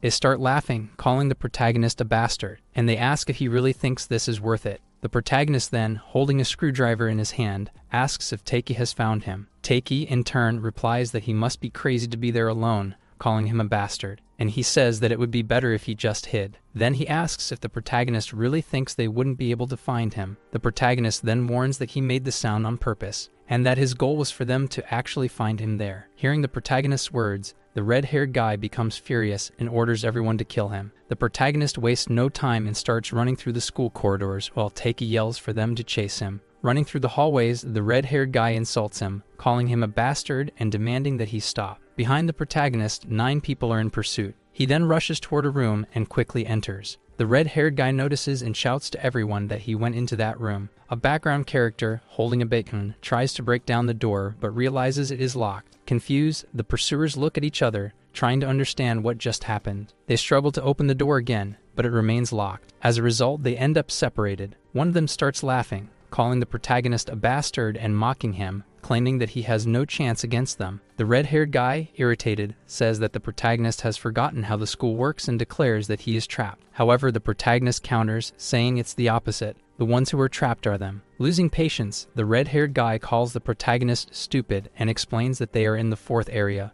where there is only one exit, the opposite door. He asks if the protagonist is really that confident. Continuing, the red-haired guy deduces that the protagonist's plan was to separate the 2 groups in order to fight them. Then he announces that everyone in the school is against him. Provocatively, he asks if the protagonist doesn't think it's a bit too much to turn the situation around. After all, it's one against everyone. The protagonist, hearing the taunts, responds calmly that changing everything might seem like a lot. However, he recalls that he has heard something similar before. With determination, he continues and states that the greatest truth among humans is that by changing one's own heart, it is possible to change the reality around them. The red-haired guy, surprised and irritated, wonders what kind of nonsense the protagonist is saying. The scene shifts after the protagonist is about to fight the school bullies. A bald guy appears behind the window. He is deep in thought, reflecting on what is happening. Then he decides to forget about it and goes back to sleep. The background characters locked in the back of the study room start asking if anyone has the key to that place. At that moment, the protagonist is using the wall to approach the background characters. One of them rushes forward but is immediately struck on the head with an iron bar, knocking some sense into him, while the other 2 stay on alert. The red-haired guy in the jacket shouts, asking why they are just standing there, and orders them to take down the protagonist. They run toward the protagonist, yelling to kill him. However, the protagonist manages to defend himself using a type of metal shield. After defending himself, he quickly lands a punch straight into one of the background characters' mouths, while the chubby one watches his friend get knocked out. Then, the protagonist immediately pulls out the crowbar and chases after the remaining guy. The protagonist then delivers a strike to the guy. The guy is hit square in the chest and screams in pain from the impact. The protagonist swiftly places the iron bar behind the guy's legs, pulling him back and making him fall. Then he quickly lands a brutal kick to his head. The red-haired guy starts yelling as he watches the situation unfold, ordering everyone to attack together. The protagonist notices the movement of the guys and grips the crowbar tightly. Still holding the crowbar, he strikes the ground, producing a loud metallic sound. With the noise echoing throughout the area, both the red-haired guy and the other background characters become more alert. Then, the red-haired guy, holding a wooden sword, says that Kang Yan is getting too full of himself and orders the others to put him in his place. Then, the MC quickly swings a mop at the red-haired guy's leg. He falls to the ground while the other extras keep shouting for everyone to keep chasing him. Without leaving any openings, the protagonist charges at them, knocking each of them out, leaving only the red-haired guy in the jacket standing. Seeing that Kang Yan's crowbar is on the ground, the red-haired guy rushes toward it. As he runs, he says he must do everything he can to take the MC to the gang leader. For a brief moment, the protagonist realizes his intention to grab the crowbar and steps on the red-haired guy's hand, making him scream in pain. Looking at the pathetic state the red-haired guy is in, the protagonist asks if he really thinks he has the strength to take him down. Then, Kang Yan turns and says he'll let him take the crowbar. He can try. With that, the red-haired guy grabs the crowbar and calls the protagonist a bastard as he charges at him. He then yells that the MC is dead. The MC quickly glances back and delivers a punch straight to the red-haired guy's stomach. The impact sends him flying backward. The hit was so strong that the red-haired guy did a full backflip before crashing onto the ground. Without wasting any time, the MC attacks again, stomping on his stomach. Meanwhile, the other extras ask if everything is okay. The bald extra, who was previously lost in thought on the bed, now appears at the scene of the fight. He asks what the extras are doing and reminds them that it's already past midnight. Scratching his stomach, the bald guy says they woke him up. The scene shifts back to the protagonist, who is now locked on the other side of the room. While the extras lie defeated, the red-haired guy calls the MC a son of a bitch. At that moment, the protagonist lets out a satisfied sigh at what just happened to the red-haired guy. As he lowers his guard,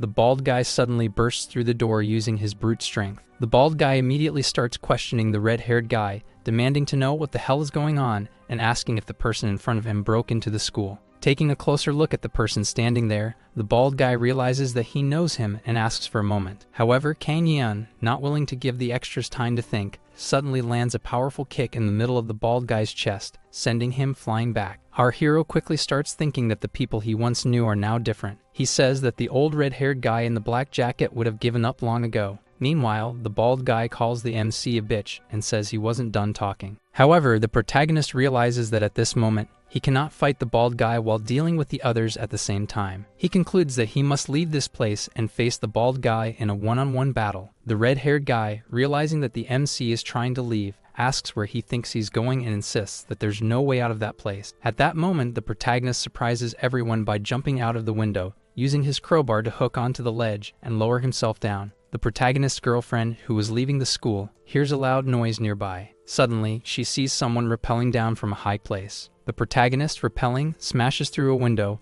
probably on the 3rd floor, escaping successfully as the red-haired guy watches in shock. The red-haired guy then starts shouting that the protagonist went to the 3rd floor and orders the extras to go after him and bring him back. As the three of them rush down the stairs, the bald extra asks if that person is Kang, the protagonist. Jumping down the stairs, the bald guy exclaims that this is exciting, that he has been thinking about the protagonist for a long time, and that it's finally time to settle things. The bald guy quickly appears behind the protagonist, asking where he thinks he's going. Without wasting time on words, the protagonist keeps running toward a window. At that moment, a gun is shown. The school leader, holding the gun, aims at the other building. Observing the scene, he remarks that he can see the protagonist and wonders if he would be able to hit him from that distance. Meanwhile, the protagonist, still moving, reflects that defeating the bald guy won't be easy. He realizes that if he stops to fight, the other pursuers will quickly catch up, turning the situation into a major problem since he'll have to face multiple opponents in an open space. Suddenly, a hand appears trying to grab him. The protagonist, quick on his feet, notices the movement and lands a punch on the head of the bald guy nearby. The bald guy, laughing, exclaims that this is fun. Even so, he yells for the protagonist to stop,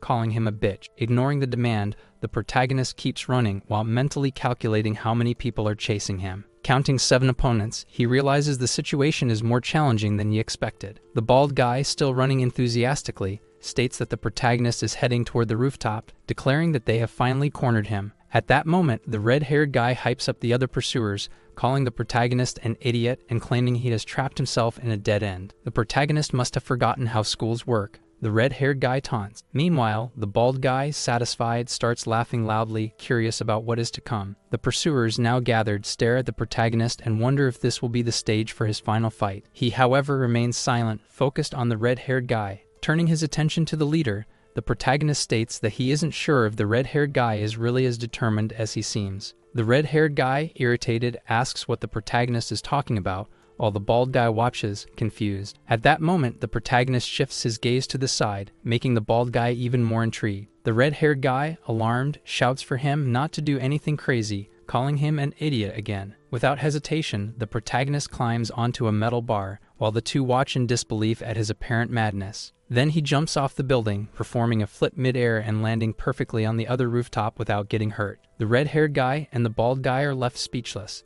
stunned by what they just witnessed. On the other side, the protagonist stands up and taunts them, inviting them to fight. After the scene of the protagonist jumping to the other building, the red-haired guy orders the extras to go after him again, and the bald guy comments on the MC's condition. Then, grabbing one of the extras by the collar, the bald guy tells him to go to his room and get the red bag. The red-haired guy, in turn, says that it's a long story. The bald guy then asks the red-haired guy what else the gang leader said about this. The red-haired guy, confused, asks about what exactly. Licking his lips, the bald guy asks if all they have to do is bring the protagonist alive to the leader. The red-haired guy then calls for Jin Soo and instructs him to alert the other guards, telling them to be on high alert and not let anyone leave the place. Meanwhile, the protagonist, still on the run, makes a stop somewhere. He pauses, opens a water bottle, and starts drinking. As he drinks, he wonders. The first one to come was the bald guy, which he already expected. Fixing his hair, the MC says he knew they would arrive quickly but regrets not being able to complete the first part of his plan. Putting on his cap and gripping the crowbar, he states that his next destination is the hallway, the academy's basement. The protagonist's girlfriend, who had been spying on what the extras were doing, realizes that they are searching for someone. With this in mind, she wonders what is happening and notices that more guys are keeping an eye on the area. Deciding not to go that way, she changes direction. Then she hears a noise coming from the forest and wonders what kind of sound that is. She hides behind a wall, pondering whether the extras are searching around there. The protagonist also hears a noise, immediately stops, and does the same, hiding behind a wall while gripping his crowbar. One of the extras, on the other hand, spots the protagonist and starts shouting that he is there. Grabbing his radio, the extra calls everyone, announcing that the intruder is with him. However, before he can finish speaking, he is interrupted by a crowbar strike to the head. Even so, he manages to alert the others. The protagonist realizes someone was watching him from behind and quickly leaves the area. Meanwhile, the protagonist's girlfriend keeps wondering what might be happening. At that moment, the scene shifts to an extra in a suit, questioning what happened upon seeing a body lying on the ground. Quickly, he thinks about the protagonist's girlfriend. Then he starts running toward a location, as if he wants to find her. He enters a room and grabs a flashlight, and he starts wondering where the protagonist's girlfriend is. With that, the scene changes, showing the outside of the school while a fat, bald guy carries a bag in his hands. Monchin appears, opens the door, and asks what the fat bald guy is doing with Chiyoung's backpack. He responds, saying that Chiyoung asked him to do this. Monchin then quickly questions himself. The intruder? That must be the reason for all this noise. A horde of footsteps begins to echo throughout the area. Both the bald guy and the red-haired guy in the black jacket are standing in a hall along with the other extras. The red-haired guy, clearly exhausted, wonders where the bastard protagonist went and orders them to spread out and look for him. Sanjo, touching the red-haired guy's shoulder, asks if he's okay and points out that he was hit multiple times, suggesting that he should rest. The red-haired guy tells him to let go. Then the bald guy takes a deep breath, holding the air in his lungs. Right after, he lets out a loud scream, calling for the MC. The bald guy keeps shouting, asking where the protagonist is and calling him a bastard. The gang leader appears again, this time sitting, holding his .38 revolver, while saying that he thinks the protagonist is very close to him. He wonders how the protagonist plans to appear before him, and if he really came thinking he could handle them. Both the suited extra and the protagonist's girlfriend head toward the school's exit, searching. The suited extra, hearing all the shouting, wonders what the bald guy just said, and whether he's calling for the hero. The protagonist's girlfriend starts questioning if she heard correctly. She says someone is calling the hero's name. The bald guy, still shouting, demands that the protagonist come out of hiding so they can finally play some games. As he yells, a rock suddenly hits him in the head. Then the protagonist appears behind him, asking if he was looking for him and declaring that he's right there. Looking at everyone around, the protagonist tells them to keep quiet and warns them not to attack all at once. The red-haired guy quickly orders his goons to go after the protagonist, shouting for him to stop. The protagonist swiftly jumps over the fence, and the bald guy does the same but crashes onto a car. In his thoughts, the protagonist says he feels like he could run forever with these new legs he's gained. As he climbs a wall, the bald guy follows suit, while the other extras chase him from the ground. Still lost in thought, the protagonist notes that even his hands are stronger than before. The red-haired guy and the extras wonder if the protagonist is some kind of ninja and yell for him to stop. Leaping from one place to another, the protagonist says he feels unstoppable and silently thanks the shelter chief. Now the protagonist becomes a true parkour practitioner, climbing between walls and structures, escaping from the pursuers chasing him. The bald guy jumps toward the protagonist, but his leap isn't good enough, causing him to slam into the wall, hitting both his body and head. The extras climb the stairs, continuing the chase. One of them comments that the protagonist is just ahead. They then inform that the protagonist ran toward the academy, entering through the back doors. The bald guy starts calling him a bitch, demanding that he stop running. At that moment, the guy known as the Indian takes charge and suggests that the protagonist might have gone down to the basement. The red-haired guy in the black jacket, holding a flashlight, begins issuing orders. He instructs the extras to seal the front door as it's the fastest way out. Everyone agrees while the bald guy taunts, saying the protagonist is screwed. Turning to Sunju, the bald guy claims that they will capture him soon and asks him to shine the light in a specific direction. Sunju agrees, and as he points the flashlight into a small room, he confirms that the protagonist isn't there. Unsuccessful, they open another door, but again, there's nothing. Sunju reports again that the protagonist isn't in that area. Growing impatient, the bald guy yells, demanding to know where he's hiding. Provocatively, he questions whether the protagonist is scared or embarrassed and suggests a fair one-on-one fight. Hiding behind the door, the protagonist observes everything. The bald guy keeps insisting, reminding him of their last fight and how they never got to finish it. Finally, the protagonist speaks up, asking the bald guy if he really wants to settle their previous fight. With a sarcastic tone, he mentions that in that fight, the first one to have a bleeding nose lost. The bald guy, in response, retorts that he let his nose bleed on purpose and challenges the protagonist to fight him. At that moment, the protagonist steps out from behind the door and throws a key at the extra's flashlight, plunging the room into complete darkness. In the pitch black, he starts taunting them, saying that without their flashlights, they are powerless. He adds that in this enclosed space, there are no windows for moonlight to seep in. The protagonist continues, explaining that based on his experience, it takes about 5 minutes for eyes to adjust to the darkness. He recalls how, in his first attempts, he was only able to distinguish shapes after extensive practice. Meanwhile, in the darkness, the bald guy grabs onto an extra, asking who it is. The extra, frightened, responds that he is beside him and tries to locate a flashlight. The protagonist, still hidden, warns that the pursuers will be blind for about 3 to 4 minutes. He recalls how, during his training, he faced similar situations every day, more than 12 times a day. At that moment, the text shows a flashback of the protagonist being locked in a dark room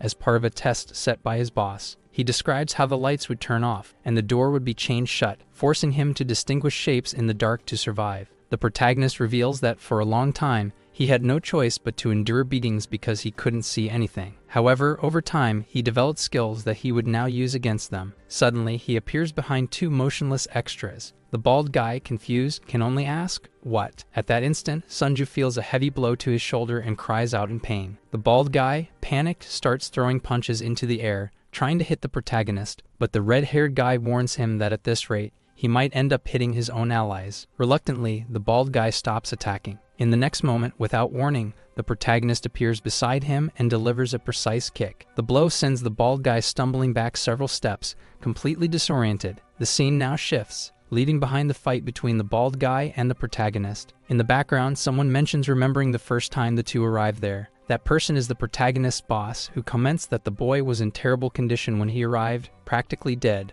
while helping the elderly. And in the protagonist's eyes, there was the fury of someone who could seek revenge. The boss continues, saying that the little dog was also in that cart and was in such bad shape that it looked like a corpse. With that, the boss says he didn't care much about them, as many other people had also been treated horribly in this world. The boss keeps talking to the dog alone. He says he has no idea how he got involved with a kid who just finished high school and a dog, and he comments that the protagonist's persistence paid off in the end. With that, the boss says that the dog and the protagonist are 2 completely strange creatures. He continues, saying that he doesn't know what the dog really is or what it's trying to say, but he feels like he can have a conversation with it. Then, looking at the dog The boss calls it a zombie and says that if it's going to die again, it should do so only after the boy returns. Now we return to the school where the protagonist is. With that, the bald guy starts calling the protagonist a bastard again and demands to know where he is. The scenes repeat. The protagonist charges at the bald guy and kicks him in the stomach again. The bald guy feels the severe impact of the protagonist's kick and curses at him. Everyone there is in the dark, unaware of where the protagonist is, so they start throwing punches into the air, but the protagonist dodges them all since he knows their exact locations. With that, he lands another punch straight into the bald guy's face. While beating the bald guy, the protagonist states that he already told him their fight was settled a long time ago and that there's nothing left between them. This time, the protagonist delivers a downward kick, landing it squarely on the bald guy's neck. At that moment, the protagonist exhales in relief. The red-haired guy then asks if the bald guy was hit. Trying to strike the protagonist with a few attacks, the red-haired guy calls him a rat and a coward, but all he gets in return is a swift sword strike to his hand. The protagonist, drawing his sword, asks if he even knows the meaning of the word coward. The protagonist, now landing a solid blow on the red-haired guy, says that cowards are the ones who attack elderly people who are just minding their own business. The red-haired guy, falling backward nearly unconscious, is hit again by the protagonist's punches, knocking him down. A coward is someone who beats dogs for no apparent reason.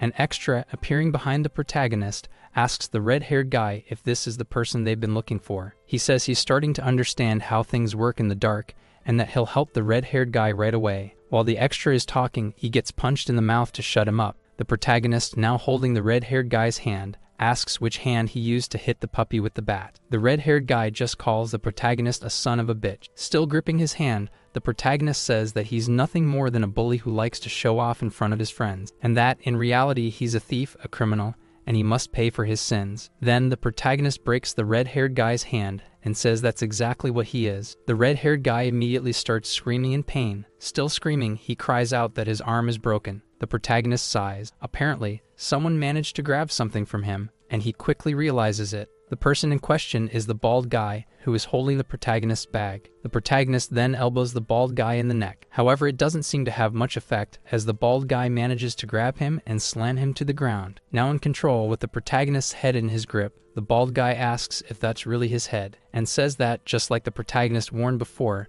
now he can start to see some shapes. As he throws punches at the protagonist, the bald guy asks if he really thought all of that was enough to knock him out. Then he keeps asking if the protagonist actually believed their fight had been settled a long time ago. As the bald guy moves to throw more punches, the protagonist responds that's exactly what he thought, and that he doesn't know anything about the past, but now it's a different story, calling him a bastard. Then it's the protagonist's turn to punch the bald guy in the face again. The bald guy, hit by the protagonist's punch, says this is good and starts laughing. He comments that it's not like he has anything better to do, since there are no classes or anything like that, and asks what the protagonist has been doing all this time. Then, the bald guy grabs the protagonist and starts dragging him to a corner before slamming him to the ground. The protagonist feels the impact and begins screaming in pain. The bald guy, thrilled, quickly rushes toward the protagonist again and tackles him while he's still down. Screaming in excitement, but feeling pain in his arm, the bald guy says that all of this is about power. Stomping on the protagonist, he says that all he's done is work out,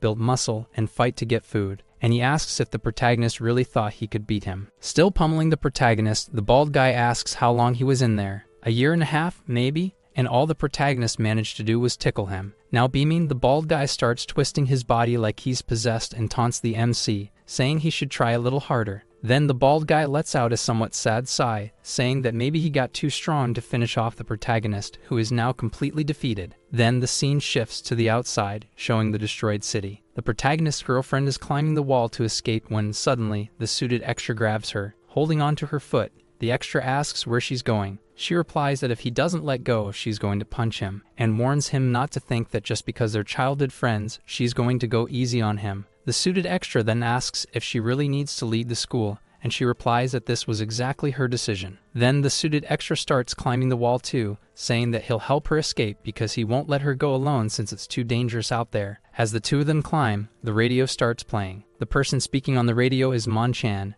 asking if it was the protagonist who broke into the school and telling someone to answer. Both the suited extra and the protagonist's girlfriend are left speechless at what they're hearing. Mon-chan asks if the person who invaded the school is the same one they saw at the shelter last time and questions why no one is responding. The bald guy, still kicking the protagonist, asks if he's really done and demands that they fight a little longer, calling the protagonist a bastard. All the other extras are down, including the protagonist. Thus, the bald guy is the only one still standing and asks if anyone there has a flashlight, as he needs to check whether the protagonist is still alive or not. The bald guy, somewhat disappointed, says it ended too quickly and that he should have held back his power. The scene shifts again, this time back to the protagonist's boss, who is still talking to the little dog, wondering why all of this is happening. He says it doesn't matter because, no matter how much he tried to stop him, the boy wouldn't give up, and he has never seen anyone as determined as the protagonist. The boss, still sitting and reading his book, comments that even in the spirit temple room, he couldn't do anything to stop the protagonist from continuing and nearly lost. Then the boss recalls that the protagonist was beaten that day and lay there as if he were finished, as the scene returns to the fight between the protagonist and the bald guy. The bald guy, who is enjoying his newfound power, ends up being caught off guard by the protagonist, who puts him in a rear naked choke. The protagonist manages to bring the bald guy down to the ground, keeping the hold, and says that it hasn't been long since he left the hospital and questions what the bald guy has been doing. Still choking the bald guy, the protagonist says he knows someone who resembles a monster, and that no matter how strong he has become, it won't be enough. The bald guy, struggling to breathe, starts foaming at the mouth as he runs out of air. At that moment, the protagonist is caught off guard, taking a heavy blow from the red-haired guy. The protagonist is hit hard, coughing up blood. The red-haired guy, now attacking the protagonist, says that he still has one good arm to fight and that he can finally see him clearly. The bald guy, also hitting the protagonist, tells him to just die already. However, the protagonist gets up and manages to land a punch on the red-haired guy, knocking him unconscious to the ground. The bald guy, however, is still standing, and the protagonist exhales, somewhat relieved. Looking behind him, he sees the chubby bald guy bringing a bag to the muscular bald guy. The muscular bald guy tells the chubby one to throw the bag to him. Now holding the bag, the bald guy warns the protagonist once again that in this place, all he has is time. The bald guy then pulls out a nunchaku from the bag and comments that he would have preferred a fair fight, exchanging punches, but like any street thug, he always needs something extra. He says the protagonist should pick something too. At first he only used weapons for self-defense, but over time, it became a hobby. The bald guy then tells the protagonist that he can grab a weapon if he wants. The protagonist, looking at the sword on the ground, hears the bald guy say that now they can have a real fight, one-on-one, without regrets. The protagonist stomps the ground, making the sword rise toward him. He firmly grips it in his hands. The background scene changes, leaving behind the fight between the protagonist and the extras. A person begins talking about how humans possess a skill called potential, and that, in unexpected situations, they can generate something beyond the normal. The explanation continues, saying that humans have such immense strength that it allows them to save a child from a pile of rocks, as a mother once did. The person also mentions having heard a story about a man who was hanging from a carousel with his grandson and held him tightly the entire time. They comment that, at times, humans demonstrate abilities that surpass their true physical capacities. The one saying this was the protagonist's boss. He says he doesn't know if animals possess similar abilities, but if they did, he would want the dog to awaken them again since the dog has come back from the dead. The boss continues, saying that initially, this seemed irrational and unbelievable to him, until he saw with his own eyes what happened to the protagonist. At that moment, both fall silent. The dog, because he is just a dog, and the boss, because he is exhausted from talking. The extras agree that it's fine. With that, Mon-chan remembers and asks if the extras have a knife he can borrow. The extra to his right responds that he does. At this moment, we return to the fight between the bald guy and the protagonist. Fortunately, the bald guy is taking many hits, getting struck full force and spitting blood everywhere. The MC, without mercy, continues advancing with his nunchaku, delivering even more blows to the bald guy, who starts spitting even more blood. The protagonist, in an imposing stance, lands a kick in the middle of the bald guy's chest, hitting him directly and sending him flying backward. Without hesitation, Kang Yin rushes toward the bald guy with his nunchaku and attacks from above, delivering a critical hit. The fat bald guy, who had brought the bag for the muscular bald guy, appears. The protagonist, exhausted from the battle with the bald guy, starts feeling drained. Noticing this, the fat bald guy quickly realizes that the protagonist is very tired. The fat bald guy then pulls a box cutter from his pocket and charges toward Kang Yin, saying this is the perfect opportunity for him, and that if he manages to take him down, he will impress everyone else. Then he tells the protagonist to stay still. However, the protagonist simply spins his nunchaku and strikes the fat bald guy, sending him tumbling down the stairs. The protagonist drops the nunchaku to the ground and starts breathing heavily from exhaustion. Looking up, the protagonist thinks that he can't relax, as this is only the beginning. Then he begins moving toward the door. He picks up his crowbar again and starts climbing the stairs. When he opens the door to finally leave, he notices someone standing there, looking at him. Mon-chan was waiting for the protagonist and asks if the bald guy was really defeated. The protagonist remains silent. As he steps outside, the protagonist drops the bag and calls Mon-chan by name. In response, Mon-chan comments that the last time he saw the protagonist, he was just a wreck. Without hesitation, the protagonist asks if Mon-chan was waiting alone. Mon-chan, in a carefree tone, says that he wants the protagonist to give up and surrender without trying anything foolish. Adjusting his hood, the protagonist replies that it's good to find him alone. With a smirk, Mon-chan apologizes, revealing that he wasn't just waiting for the protagonist to surrender. He says that, in fact, he was waiting for the right moment to act. These words leave the protagonist in shock. Suddenly, figures appear on the rooftop, jumping toward him with nets. Watching the scene unfold, Mon-chan adds, "I'm not the type who likes to try too hard." The extras, excited about capturing the protagonist, inform Mon-chan that they got him. Mon-chan then grabs the radio and informs the gang leader that they have captured the protagonist. He asks what to do next. Meanwhile, the extras order the protagonist to stay put. Now trapped in the net, the protagonist thinks that he can't stay like this and that, if possible, he must at least take down one person before they restrain him completely. As Mon-chan comments on how much trouble the protagonist caused him, one of the extras suddenly screams in pain after being struck. Seeing this, Mon-chan quickly moves behind the protagonist, telling him to wait. Then he turns to the front, grabs the protagonist by the neck, and suplexes him again. The protagonist crashes to the ground, screaming in pain from the brutal impact. Still speaking into the radio with the gang leader, Mon-chan asks what he should do with the protagonist and whether he should take him to the main building. The gang leader responds that if the protagonist is still inside the academy, he wants him taken to the main annex and that he will be there soon. Mon-chan starts laughing and asks if he wants them to take the protagonist to the rooftop where he fell from last time. Mon-chan orders one of the extras to go help the other henchmen inside and tells the rest to take the protagonist to the main rooftop. Mon-chan picks up the belongings the protagonist was carrying and remarks that he brought some interesting items. The gang leader, sitting and listening to Mon-chan's report, comments that this time there was too much commotion and once again,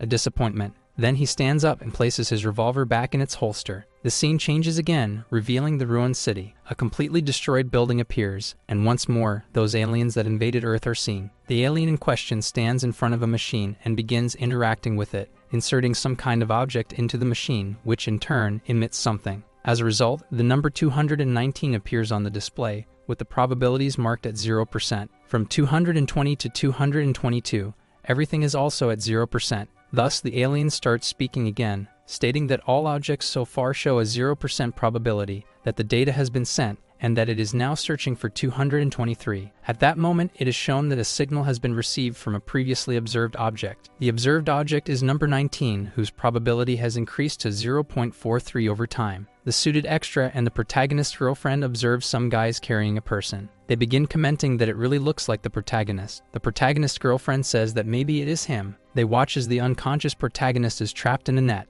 Then the protagonist's girlfriend declares that Kang Yeon is there. The suited extra grabs the protagonist's girlfriend and asks her to wait. She then says that if it's the counter, they can fight. But he asks her once again to wait and just watch what is about to happen. Mon-chan, speaking to the extras, says that they are going up and instructs no one to pass through there. Another extra asks for help as he is struggling to carry the protagonist alone to the rooftop. Then the suited extra warns that the first floor of this building functions as a checkpoint. The protagonist's girlfriend responds that it doesn't matter how many people are there. The problem isn't the quantity, it's the fact that they are taking the protagonist. The protagonist's girlfriend starts crying, saying that he was in a coma all this time in the hospital, and that the suited extra is their childhood friend, so he should be helping him. The suited extra tells her to calm down because they can't act recklessly now. The risk of being caught would be too high. He says that he is losing his mind over all of this and no longer knows what's happening, and that this situation could spiral into something completely insane. Then, the suited extra hears a noise coming from behind. He turns around and sees that it's the messenger. The messenger then asks if the person being taken is the protagonist. He says that a long time ago he was used, and that he believes all this suffering was caused because of that. Then the messenger says that he needs to do something. He must act. He must go inside. But he is sweating in fear. Mon-chan orders the extras to put the protagonist on the ground and untie him. Mon-chan instructs one of the extras to stay behind and watch him, and for another to go downstairs to stand guard. He requests to be notified as soon as the gang leader arrives. Mon-chan is already waiting for him upstairs. Mon-chan hears a noise coming from where the protagonist is. He then looks over and asks what is happening, and also questions if the protagonist has woken up from his sleep. The protagonist, with a menacing look, stares at Mon-chan. He asks if the gang leader is coming to that place. Mon-chan, at a loss for words, doesn't believe what the protagonist is saying. Then suddenly, he realizes something and begins speaking, saying that the protagonist faked his own unconsciousness, and asks what the hell he is thinking, since he made the extras carry him there on purpose,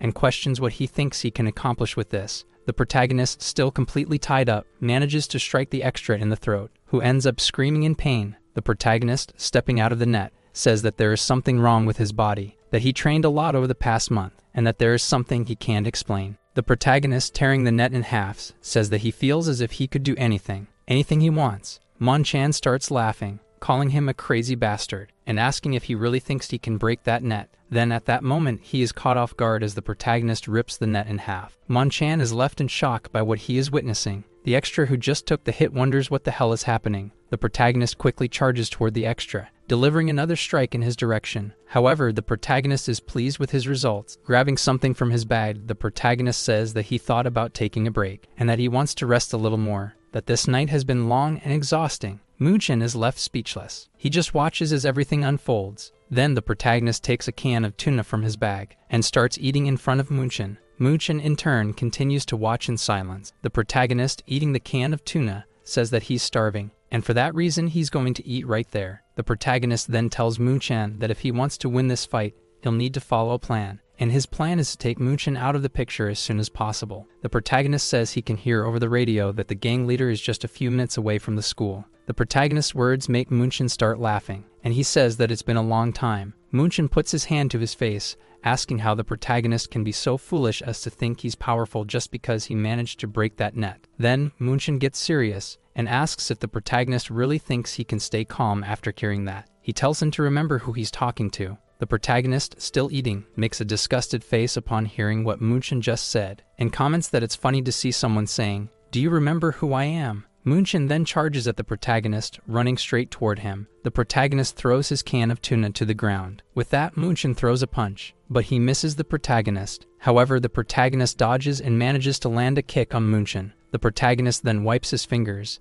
and asks if Moon-chan could at least give him a minute to finish eating. Moon-chan gets angry and says, "This guy." Then Moon-chan grabs the crowbar the protagonist was using and rushes toward him. The protagonist simply grabs the crowbar with his hand, and Moon-chan wonders how that's even possible. With that, the protagonist ends up headbutting him. The protagonist thanks Moon-chan for returning his crowbar and says it's really difficult to do that. Meanwhile, Moon-chan writhes in pain. With no other choice, he starts pulling something out from inside his jacket. With that, Moon-chan pulls out a stun gun and asks the protagonist if he remembers the last time. He says that this time it will be 100% effective, and tells the protagonist to take one more step to see what happens. Moon-chan keeps pointing the stun gun at the protagonist and says he's not crazy enough to fight like the bald guy. He states that a lot of power is needed to defend oneself in these chaotic times, and says that the protagonist can't keep fighting like this. Raising the crowbar, the protagonist thanks Moon-chan once again for returning his weapon. Then he starts tying a rope around the crowbar and says that he already assumed Moon-chan was still carrying the taser with him. Thus, the protagonist successfully creates a long-range weapon using the rope and the crowbar. Moon-chan wonders what kind of nonsense he's witnessing. Then the protagonist, spinning the crowbar, says he came prepared for a ranged fight and asks Moon-chan if he's sure he wants to continue like this. The protagonist starts spinning the crowbar even faster, now tied with the rope, and asks Moon-chan if he can avoid this next attack. After the whole scene on the rooftop between the protagonist and Moon-chan, the scene changes to a messenger bringing water to the extras. The messenger asks the extras if there's anyone up there and says he will take water to the people on the top. Without thinking much, one of the extras responds that there is and tells him to go. And so he does. The messenger climbs the stairs, carrying boxes of water, while wondering if the person up there could really be the protagonist who woke up from a coma. With that, we return to the scene where the protagonist is spinning the crowbar toward Moon-chan. This time, he throws the crowbar, but the attack hits the ground. Seeing this, Moon-chan makes a worried face about what's happening while the hero speaks to him. The protagonist then asks Moon-chan exactly how much distance he needs, and also questions if he can afford to take a wrong step. Then, spinning the crowbar even faster, the protagonist asks Moon-chan where his confidence went and why he isn't advancing against him.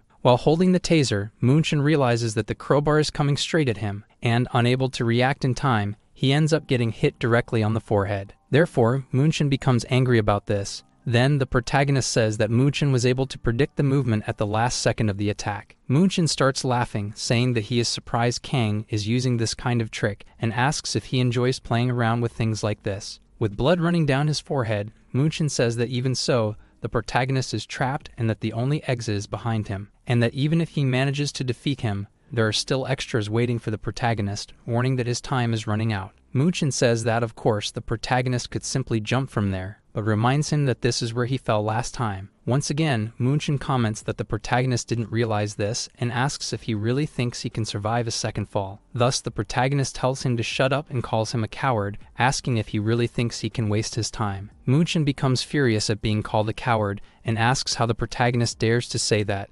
declaring that he has had enough. Moon-chan quickly dodges the protagonist's attack, rolling backward. Then it's Moon-chan's turn to attack. He throws a punch toward the protagonist and says that if he lands a solid hit, it will all be over. However, the protagonist spins his crowbar and strikes Moon-chan on the back of the neck, momentarily dazing him and following up with another blow. Moon-chan begins to fall, but the protagonist hooks him with the crowbar, pulling him back toward him. Then the protagonist lands another punch on Moon-chan's neck, sending him crashing to the ground. As the protagonist walks toward him, he says he is still waiting for the punch Moon-chan promised while Moon-chan groans in pain on the ground. Still wincing in pain, Moon-chan grabs a chair and charges at the hero, cursing him again. However, the protagonist uses his crowbar to strike the chair, hitting Moon-chan as well. Once again, the protagonist delivers another kick to Moon-chan, who ends up collapsing to the ground, groaning even more in pain. The protagonist then says that Moon-chan has also trained and that he is not the type to fall easily, but it's time to put him to sleep. With no other options, Moon-chan starts saying that he will cooperate with Kang Yeon and insists that he had nothing to do with his fall that time. Moon-chan declares that he accepts defeat, admits that the protagonist is stronger than him, and says that from now on he will work for him, awaiting his orders as the new boss. However, in his thoughts, Moon-chan is already planning to hand him over to the gang leader. The protagonist then says that he doesn't need someone like him, leaving Moon-chan completely stunned and afraid. The protagonist steps closer, prepares his weapon, and says that he would never need someone like him. Moon-chan, with no way out and terrified, calls the protagonist a bastard. At that moment, the messenger, who is carrying water upstairs, is stopped by an extra who asks where he is going. The messenger asks if the extra is talking to him and says that he is bringing water for the others. The extra replies that if he had known, he would have waited for the messenger, since he had to fetch his own bottle. With that, the messenger falls silent, and the extra tells him to go ahead and take the water to the others. Then, the messenger apologizes and says that he heard a loud noise and thought everyone needed more water. That's why he decided to bring more and mentions that he already handed some out to the guys downstairs. The extra then comments that now that he thinks about it, they could use it to wake him up as well. The messenger is speechless. Then he asks what the extra means by wake him up and questions whether Kang Yeon, the protagonist, is unconscious. The extra confirms it and calls the messenger an idiot for being there alone. However, the extra realizes that the messenger was lying, questioning how he knows what's happening and reminding him that he used to be friends with the MC. The messenger is shocked as he realizes he has been found out. Kang Yeon runs toward him and says that time is running out, while Moon-chan, in turn, asks him to wait. Suddenly, another extra appears, saying that the messenger was a friend of Kang Yeon and that he was acting very suspicious by trying to go up there. That's when the extra notices that the protagonist is standing, fighting against Moon-chan. The extra asks Moon-chan what happened to him. Then the protagonist asks the same question to the messenger, who responds that his name is Yi Yeon. The messenger is happy, saying that the hero has woken up from his coma, and thank God, he's okay. With that, Moon-chan charges at the messenger, slamming his head into the ground and punching him so hard that his glasses shatter. Holding the messenger hostage, Moon-chan warns that if the protagonist moves, he will break all the messenger's bones. Starting with his arm, he orders the protagonist not to do anything reckless. With no way out, the protagonist stays silent and only mutters. Moon-chan starts laughing, saying that it was the messenger who brought the MC to them in the first place, and orders the protagonist to drop the crowbar and kick it over. Once again, with no options, the protagonist begins untying the crowbar and kicks it toward Moon-chan, who quickly pulls out his pistol and says that now it's his turn. The protagonist starts thinking that there's no way to avoid Moon-chan's attack. Thus, Kang gets hit by an extremely high-voltage shock, rendering him unconscious for a few seconds. Moon-chan, now unleashing a series of punches and kicks on the protagonist, asks how he dares to humiliate him and tells him to go to hell. Then the gang leader appears, asking what the hell is going on, and if Moon-chan wasn't supposed to have subdued the protagonist. Moon-chan looks back, saying that it's good the gang leader has arrived and apologizes, asking for one more minute to finish off the protagonist. So Moon Chan grabs the protagonist by the hair, ordering him to stand up, and punches him in the stomach, calling him a bastard. Then, the blonde gang leader tells Moon Chan to calm down, saying that he needs to ask the protagonist something. Moon Chan replies that he just needs another minute, asking again for more time. He then starts taunting the protagonist, asking why he doesn't just turn around already, questioning if he wants to fall again, and whether it brings back any memories. The protagonist then ties the rope around Moon Chan's arm and says no, not this time. He won't need to be pushed. This time, he will be the one doing the pushing. Everyone is stunned by what they just heard, especially Moon Chan, who ends up being thrown off the building along with the protagonist. However, the scene isn't shown, as the perspective shifts once again to the surrounding area, now in complete chaos. The moon shines brightly, illuminating the ruins of the city. A machine appears in the sky, flying at high speed towards something. Wherever it passes, destruction follows. Then it finally seems to be approaching its target. It moves past a few buildings until it finally lands on another. The machine stops at the location, observing Object 2713, stating that it has not fed for 52 hours and that the current version of the human is weak. With that, the person standing in front of it responds that they would rather be left alone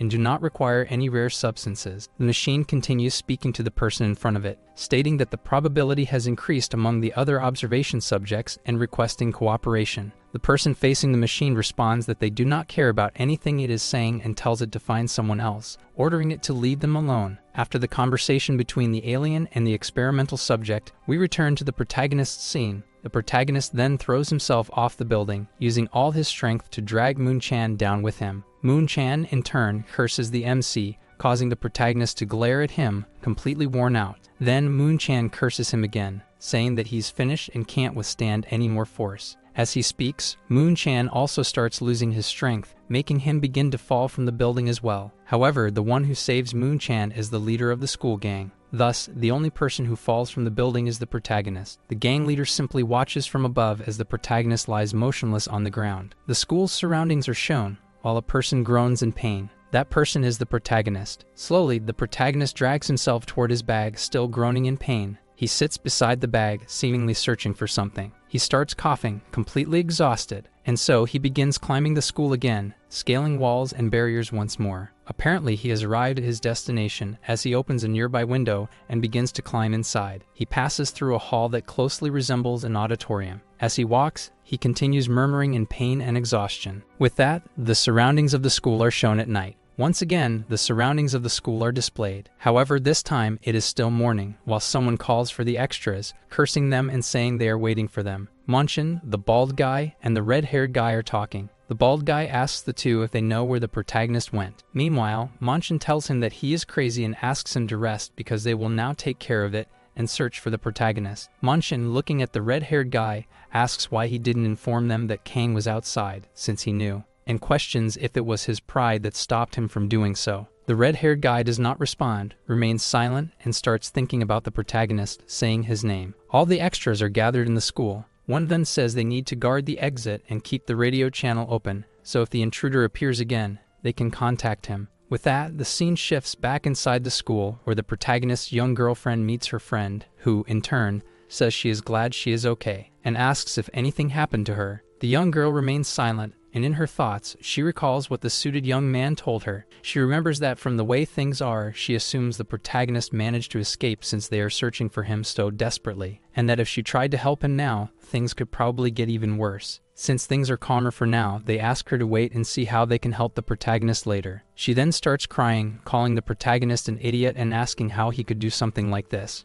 Once again, the surroundings of the school are shown, this time revealing a massive destroyed warehouse. The protagonist is lying between rows of chairs, murmuring in pain once more. He is asleep, yet he continues to murmur in pain. In the protagonist's dream, he remembers the young girl from when they were children, as she tells him he needs to return the toys, and asks him to do it quickly. Still in his dream, the protagonist remembers the time he trained with her and how she helped him. She tells him to stand up, spread his legs a bit more, and insists that if he doesn't work hard, her uncle will be disappointed in her. Still dreaming, the hero is tormented by two boys. One of them says he heard that Kang started training and says he wants to test him, while the other supports his friend's idea. As one of the extras punches the protagonist, he claims to have the third fastest punch in England, and asks if the protagonist can see how fast his punch is. As the extras talk, the one hitting the protagonist gets smacked in the face with a backpack, leaving the other extra in shock. The young Rin appears at the scene and starts punching the boy who was hitting Kang Yin. She demands that he show his so-called fast punch. The protagonist then asks Rin what will happen if those two come back with more friends. She responds that it's fine because she hit them hard enough that they won't try something that stupid again, though she can't say she doesn't feel ashamed of hitting such weaklings. Then she starts pinching him and asks why he always lets these people beat him up. He replies that his father and uncle told him not to fight anyone outside the academy because he could kill them. She says that's nonsense.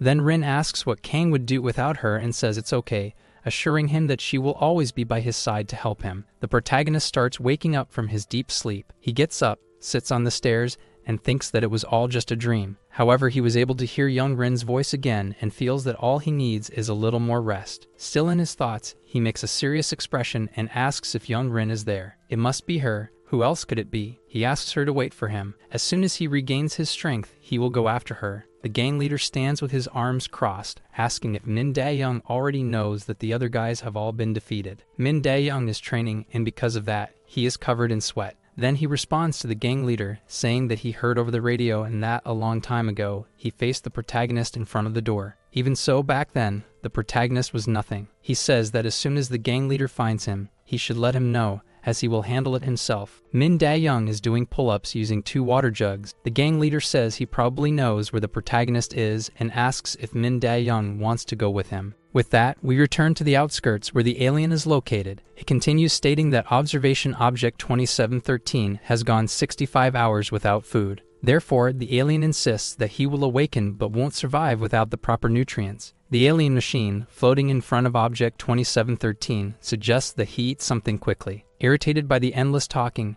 object 2713 punches a nearby air conditioning unit. He says that his name is Kim Sung and that this is what he is called, while glaring angrily at the machine. The machine responds that it has learned his name and asks him to leave. He warns that if the machine refers to him like that again, he will destroy it. So we leave behind the scene of object 2713 and return to the school. Now at night, the protagonist is inside, exhausted and completely battered. He slowly gets up, as he is extremely tired, and wonders how long he was asleep. This time, he comments that he feels hot and exhausted. Someone in the background says that he has been sleeping there for quite a while. Because of that, the protagonist is completely shocked upon hearing the person's voice. The person there is Min Dae-young, the one the gang leader was talking to. The protagonist, surprised, quickly stands up and says Min Dae-young's name. Min Dae-young makes a grotesque expression, probably advancing toward the hero. Before he realizes it, the protagonist is struck by a kick from Min Dae-young, who then leaps to another spot. Min Dae-young comments that it took a long time, but warns that his style is not to attack someone who is sleeping. The protagonist slowly rises, visibly injured,